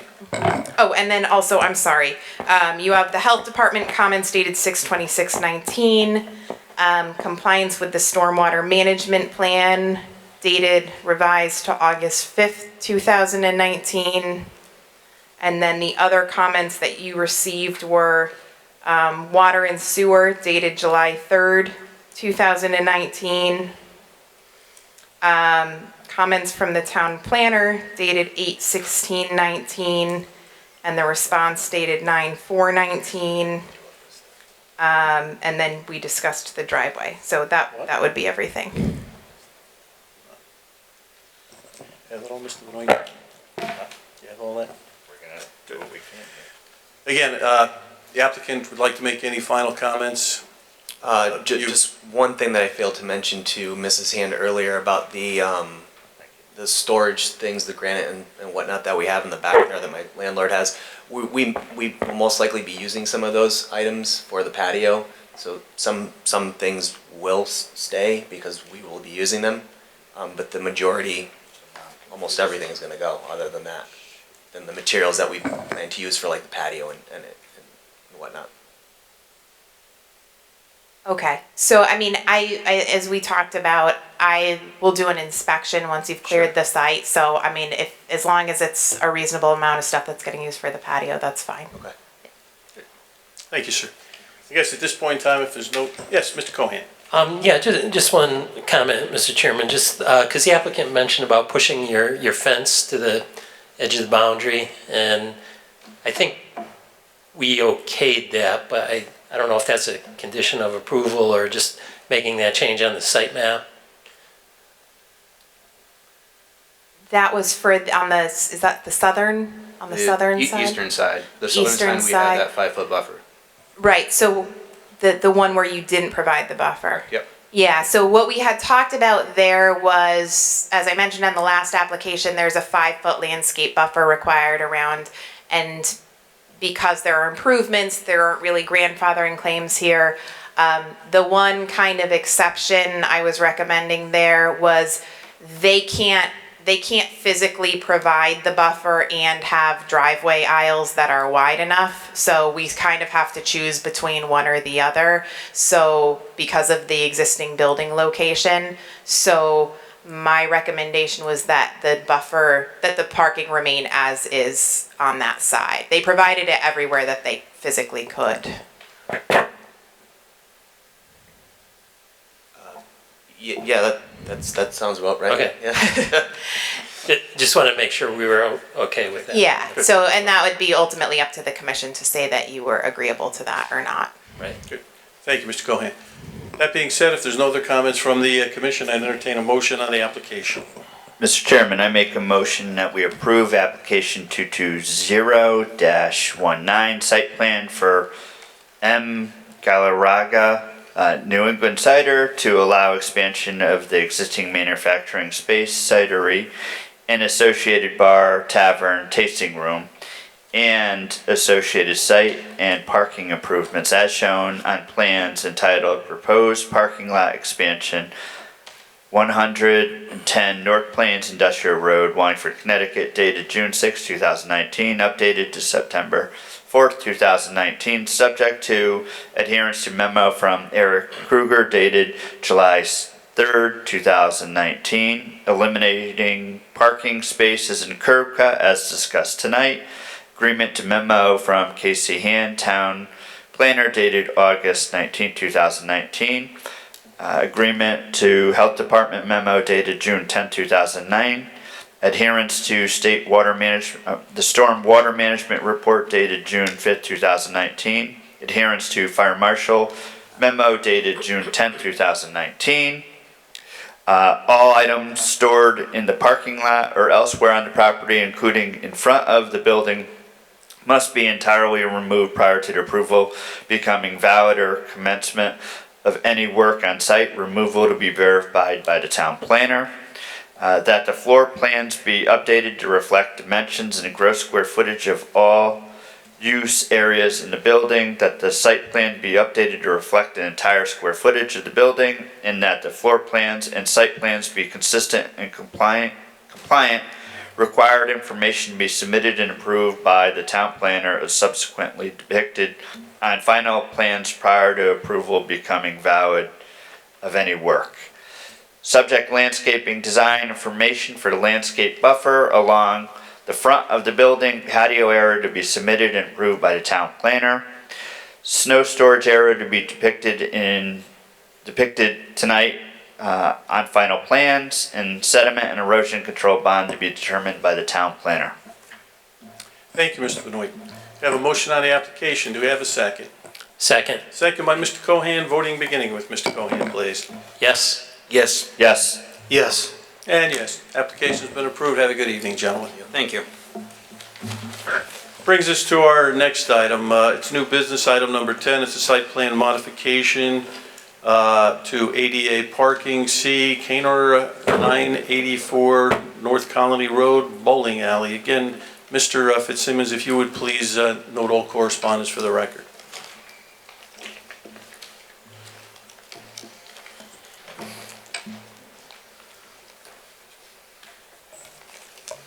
Give me a moment.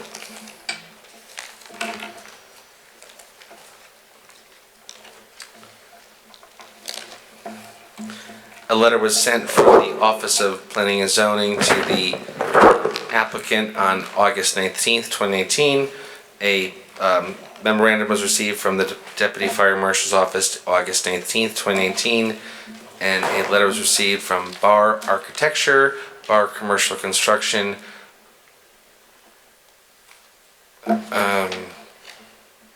there's no date on this. And that's up. 3. Thank you, Mr. Fitzsimmons. If the applicant would please introduce himself and give his presentation. Good evening, everyone. My name is Gilbert Pujols. I am project manager at Bar Architecture, and I'm here representing the client and Bar Architecture as well. And if you please explain your application, if you would. Sure. So basically what we're trying to do is we would like to relocate the existing ADA parking spaces that are currently on the northeast location of the building and put them in the center facing the entrance. The reasoning behind that is because as they are right now, they're non-compliant with their length and width, and they would encroach into the access road, and we would like to prevent that. Also, we believe this is also the safest way that we can get people with disabilities into the building without having to go behind cars and etc. Thank you. Commission members with any questions for the applicant? Mrs. Han, do you have any questions? No, I just wanted to make a comment and kind of make sure something was clear on the record. So if you saw in my comments, and when I spoke with the town engineer today, he did mention this as well, Public Works Director. So my question initially was that the current accessible spaces are up against the building, and they're being moved to a space where someone who has accessibility needs has to cross a drive aisle in order to get into the building. And so the applicant did come back to me with they made some tries to come up with a compliant design that kept the spaces against the building. But I was hoping you could elaborate a little bit more to the commission about, because Connecticut Building Code does require that the spaces be in basically the safest and most accessible location. So if you could just expand a little bit further about why they couldn't be where they are and why you think the proposed location is the preferable location for ADA compliance. Absolutely. So the main reason why we had to relocate it is because as they are right now, the access that has been utilized to access the building, which is bump against the building, it's non-conforming. There's not enough width to allow the ADA parking space to be able to be put there. We did try it in several angle parking as well, but unfortunately we did not meet the requirements to provide proper access road for the driveway. Like I said, we believe that what we have now has got to be the most safest way possible, although it is not up against the building, which is very unfortunate. So again, what you're saying is it's not ideal, but you had given your best efforts to Correct. create a situation that would be ideal, but the geometry, the configuration just doesn't. Right, because as it is right now, they actually have to drive, they have to go around the park spaces, so it's actually very unsafe right now. Okay, thank you. Any commission members?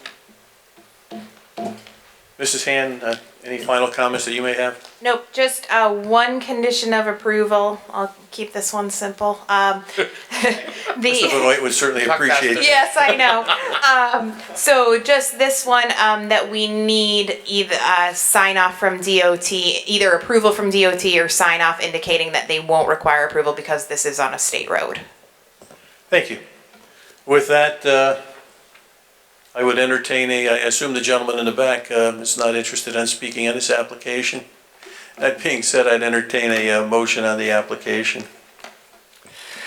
Mr. Chairman, I make a motion that we approve application 228-19 site plan for, I'm gonna mutilate it, K-Roar, Yeah. K-Roar to allow modifications to the current plan to relocate handicap accessible spaces in order to achieve compliance with current ADA requirements as shown on plans entitled Bolero Wallingford Lanes.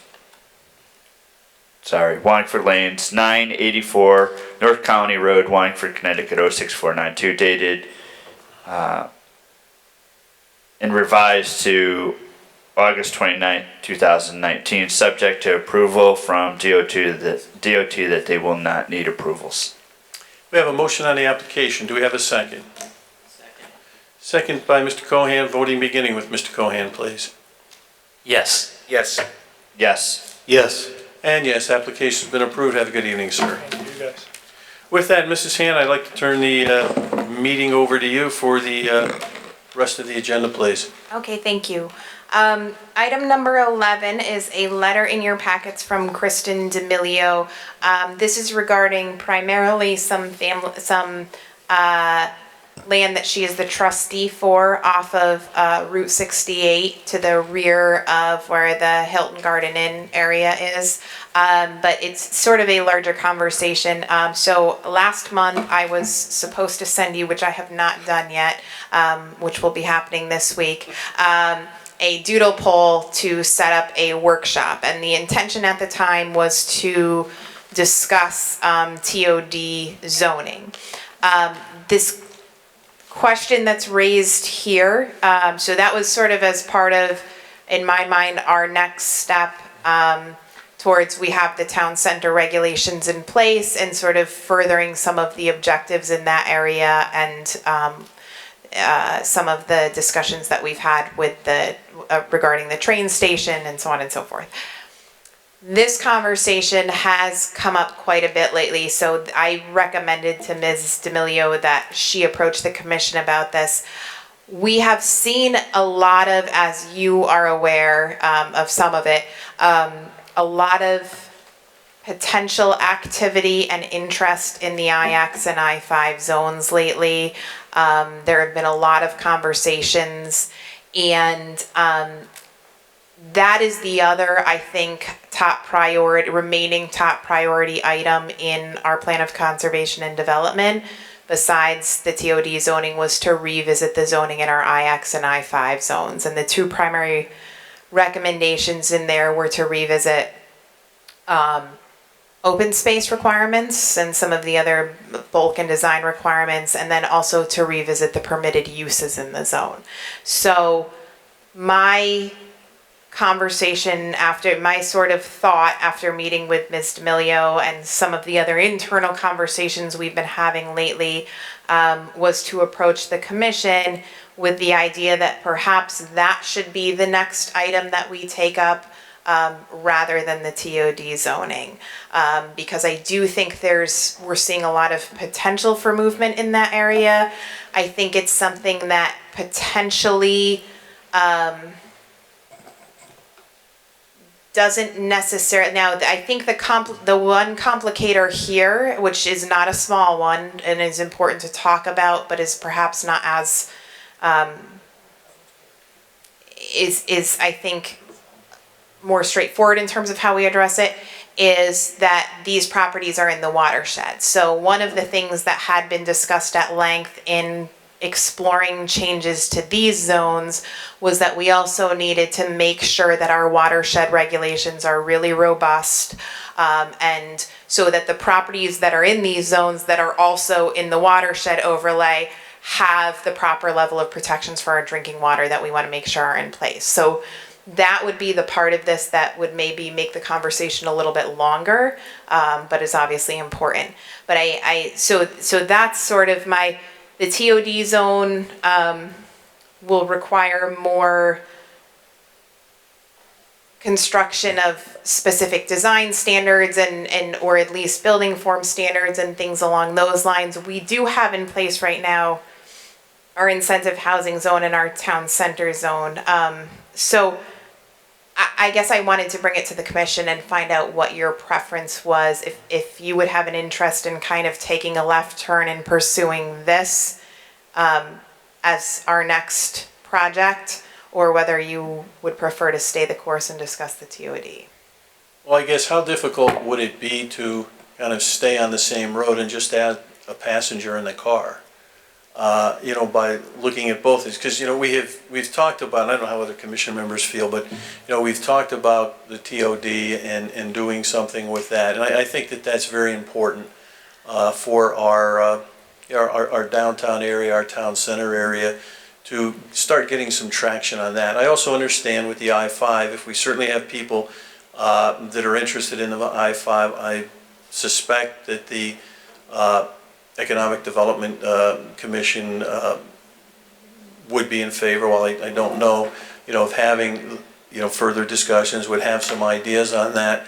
But I'm a little hesitant to just, you know, put the TOD, you know, maybe farther down on the line. So just your thoughts as far as the possibility. And I understand, you know, the fact that with the I-5, there's the watershed issues that need to be discussed. But certainly in one workshop, we're not going to have all of the issues addressed on either of those. So I guess I just like, well, first of all, I just like other commission members as far as what their thoughts are. And then, you know, perhaps if you could give us some thoughts also. So again, I just open up first just other commission members. Yeah, Mr. Cohen. Thank you, Mr. Chairman. Yeah, quite honestly, my humble opinion is that, you know, the I-5, IX zone, you know, has kind of sat there forever. And you know, I think we can probably kick that out pretty quickly. You know, if we can't work on these concurrently, I know TOD is important as well, but it's kind of newer for us. And, you know, I think if we have, you know, the owner who wants to possibly get something developed there, that's just been sitting there for a long time. And, you know, I'd like to see something done with that. So, you know, that would be my first choice. Working on them concurrently, I think we could do that, at least get them started. Thank you. Other commission members? I would agree with you, Mr. Chairman, and Commissioner Cohen. Let's tackle them both. I mean, there's plenty. We don't have too many workshops, so it's okay if we have a little heavy agenda one night to tackle both and then figure out. So I'd be in favor of one workshop tackling these multiple issues. I think with that, you know, Mrs. Hand, again, I think we all understand that in one workshop, neither one of these issues are going to be completely resolved. At least I would doubt it. But at least I think we're, you know, starting, you know, maybe a footprint to get things going. How would you feel about that? Or what do you envision? I guess not how you feel, but what do you envision the challenges of doing that would be, and how effective would that approach Well, be? I guess I just wonder if putting attention on one and then putting attention on the other in the long run would make them both shorter processes than trying to do them simultaneously. I mean, part of it is the capacity is my capacity. Okay. We can certainly do that. Maybe this is an idea. We have the first workshop where we talk about both. I think everybody should be prepared for a long workshop with a lot of public input, potentially.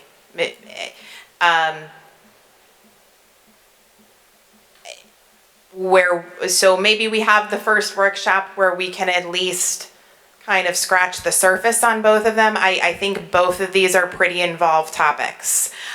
So where we can, I actually think the I-5 and IX is a little bit more straightforward to approach in some ways than the TOD is. But so we can at least scratch the surface on both of them, and then the commission can kind of see where you want to go from there. I think it'll give you the opportunity and me the opportunity to hash out what some of the challenges are and what some of the opportunities are, and then to kind of see where we want to go from there. But I don't think, I think when we get into the nitty gritty a little bit more of each of these, I don't think it would be appropriate to have simultaneous workshops for them. Then we could split it out. Yeah, okay. Because I think, at least from my perspective, I understand, but quite candidly, I don't fully understand all the challenges of both, the both issues. So, perhaps with the first workshop, if we did include both, that in fact, at least from my perspective, I could become more aware of just what the challenges are and the issues that are there. Does that make sense for commission members? Yep. So I guess with that, Mrs. Han, if you would send out, I always call it the monkey survey, but whatever it is, if you could survey monkey, what have you, if you could please send that out to the commission members so we can agree on some dates for that. I'm the Google, right? Okay, sounds good. Yeah, that's right. All right, item number 12, Choate, there's still some plantings and a few other items to remain there, so we're not recommending release of that bond at this time. Administrative approvals, I will leave for you whether or not there are questions. Anyone questions on the administrative approvals? Apparently not. Okay. Yes, Mr. Cohan. Actually, I was really interested in that military museum type thing. Mm-hmm. And I think it's a pretty novel idea. I'm just wondering how they're gonna, get that equipment there. I assume they're gonna truck it in, and if there's actually gonna be, tank, tours around the parking lot or anything like that. They're gonna be stationary or. So they will, from what I understand, nothing will be located in the parking lot, but in that front building at Silversmith Park, the part of the lawn area they'll be far enough away to comply with setbacks, but part of the lawn area will be used to display some of the larger equipment and items. So you will be able to sort of have tours or to view at least those items outside, but everything is stationary from what I understand. And part of the interesting background, and obviously the applicant could speak much more to this than I can, but is that this is an opportunity to keep some of those artifacts in Connecticut because they are so big and heavy and expensive to transport. Once they leave, they're not likely to be moved again. So this is a kind of a neat opportunity. I thought it was pretty cool. Yeah. Cool. So. Okay. ZBA decisions from last month. Everything was approved. I don't think, or everything that had a decision was approved. There were a few carryovers. And then this next week, there is an application. The one that I'll point out to you is item number 2. That is also before you right now. That's one of the items that was postponed. There was a variance already approved for the front yard landscaping to allow part of the parking lot expansion. There were some dimensional issues. The drive aisle wasn't quite wide enough, so they have to go back and modify their variance, modify the numbers in their variance. And then zoning enforcement, I will, as usual, leave it up to you for questions, comments, concerns. Anyone with questions and comments for Mrs. Hand? Mr. Cohen? Thank you, Mr. Chairman. I just wanted to, again, bring up, status on how we're doing with the cemetery issues. Sure. And I'm just going to throw in a little editorial comment, if you don't mind, Mr. Chairman, because Not at all.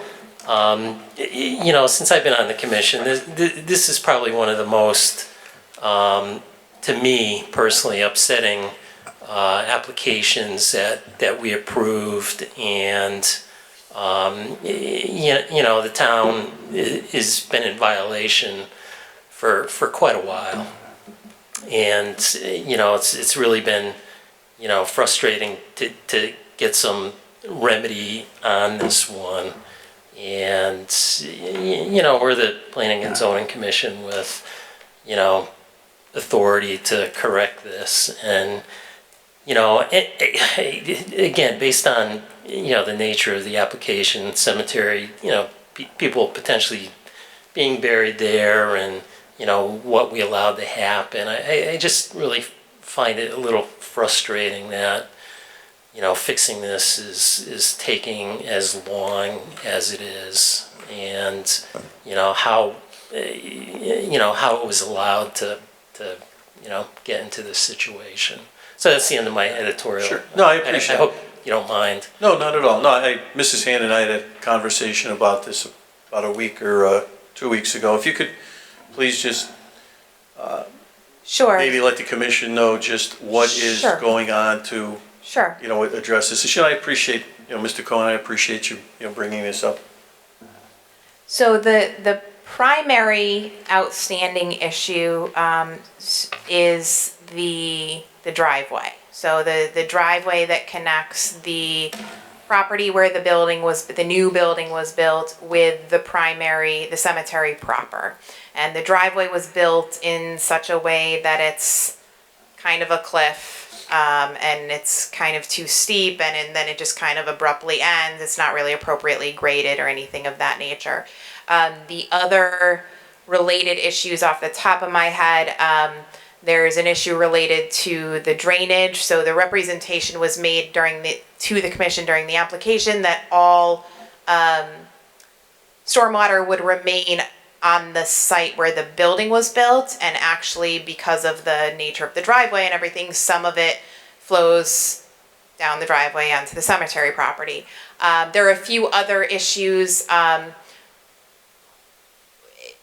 one of which is the representation. I asked the question at the time. The representation was made that the properties would be merged. That's a simple solution, that particular one. Either the properties have to get merged, or there have to be easements between the two properties, because the exit is supposed to be, because it's a one-way drive aisle, out through the existing drive in the cemetery itself. So I don't have an exact date in front of me, but I want to say about a month or so ago, I think I reported this to you last time, I had a conversation with Mr. Baltramitis about this. We've had some internal conversations about it. So I issued a revised letter with the remaining items that were to be addressed. Everything I think can be resolved. I think there are solutions to all of the issues. I think the majority of them are pretty straightforward solutions. But from what I understand, Mr. Baltramitis is or has taken those issues back to the design team that was contracted by the town, and they're supposed to be coming back with proposals to address each of those issues. And we did talk about some of the issues. So for example, the drainage, I think, again, is pretty straightforward, especially if the sites, either there are drainage easements or if the sites are merged. Again, the water still remains on the properties. It's not running out into the road, which would be the larger concern. And I think once the driveway is properly graded and constructed, again, they will address that issue simultaneously. So I'm sort of waiting for a response from Public Works, but I did talk to Mr. Beltramitis about it last week. So I do know that they are actively pursuing the responses to it. If you That's could, all I because know. again, I appreciate Mr. Cohen's comments, over the last several meetings and for quite some time. And I think, these are issues that have been outstanding for an extended period of time and issues that have been raised for an extended period of time. I appreciate the fact that there's discussions that are going on with the design engineer, but if you could, to look to have them provide us with a timeline and ask them to provide a very aggressive timeline to us, please, so we can, have this issue, resolved. Because again, as Mr. Cohen pointed out, this has been something that has been an issue for quite some time, and at least listening to your description of the issue should be something that should not be all that difficult to resolve if the proper attention is put to it. Is that fair to say? Yeah, so what I was thinking is I'll ask them for a timeline and also a general summary of how the issues are going to be addressed. And just let them, and I'm sure you have, but just the concern that the commission has to get this finally resolved. Absolutely. I appreciate that. Thank you. Thank you, Mr. Chairman, and thank you, Mrs. Hand. I appreciate it. This, again, this one just, bugs me a bit. We all have issues, certain issues, and I certainly appreciate, well, I probably have more issues. Thank you for indulging me. And they're more on the personal line. Anyhow, I take it we are at the end of our agenda. So at this point in time, I would entertain a motion to adjourn. Mr. Chairman, Yes. can I just ask Absolutely. one more question? I just wanted to get a status of, how we're doing with the POCD implementation team. I think there was a meeting not too long ago. I just wanted to see where we were at with that and just ask if we needed to have any type of, aquifer protection or watershed protection, meeting or update. So POCD Implementation Committee met, I want to say in June. So we're about, and it was a productive conversation. I mean, the Implementation Committee, as everybody knows, we've talked about this at length, is really, it's not an action committee. It's an opportunity for the various member agencies to report back on what activities they are doing or not doing, or what challenges they've encountered in regards to the POCD, and the recommendations made and kind of the tasks recommended to them. It's up to each agency what it undertakes and what it doesn't. So it's not a meeting where we do or have the authority to tell a particular agency what it should be doing. I do always find it's a really productive, I find it to be an interesting conversation because, we talk about town center and different agencies get to inform each other about different things that they're working on and concerns that they have. But so we should be about and there are always some things that come out of it that I kind of get tasked with that I always think are useful and helpful to the different directions we're trying to go in with the POCD. So we are due for another one this fall, another meeting this fall. Can I just interrupt? Thank you. I assume those meetings are open to the public, where we could go. Yep. And are minutes published for those? There are minutes taken. I'm not sure that they've been published, so I will have to double check that. Okay. They are recorded, so yes, I'll make sure that they've been published. And yes, they are obviously open to the public as well. We good? Well, And then- the other things. The water. Yeah, aquifer. So the watershed regs are just part of your zoning regs. You're not a separate entity as like the watershed oversight entity. So if you wanted to have a meeting to talk about watershed specifically, I suspect our I-5 and IX conversation will inherently include that. Exactly. Yep. It's something that we had worked a few years ago. I had worked with the previous senior engineer at the water and sewer divisions. We'd worked pretty hard on some new watershed regulations that were modeled after the aquifer regulations, and then we were kind of told we couldn't really go in that direction because the legal authority was different. So we kind of need to start a new avenue. So yes, I think that conversation will all be part of the IX-I5 conversation inherently. And I do think that's an important conversation for us to have right now. And then the Aquifer Protection Agency, if you want to kind of get an update about things, so we did our yearly inspections last, I think, September. So we're due for yearly inspections again.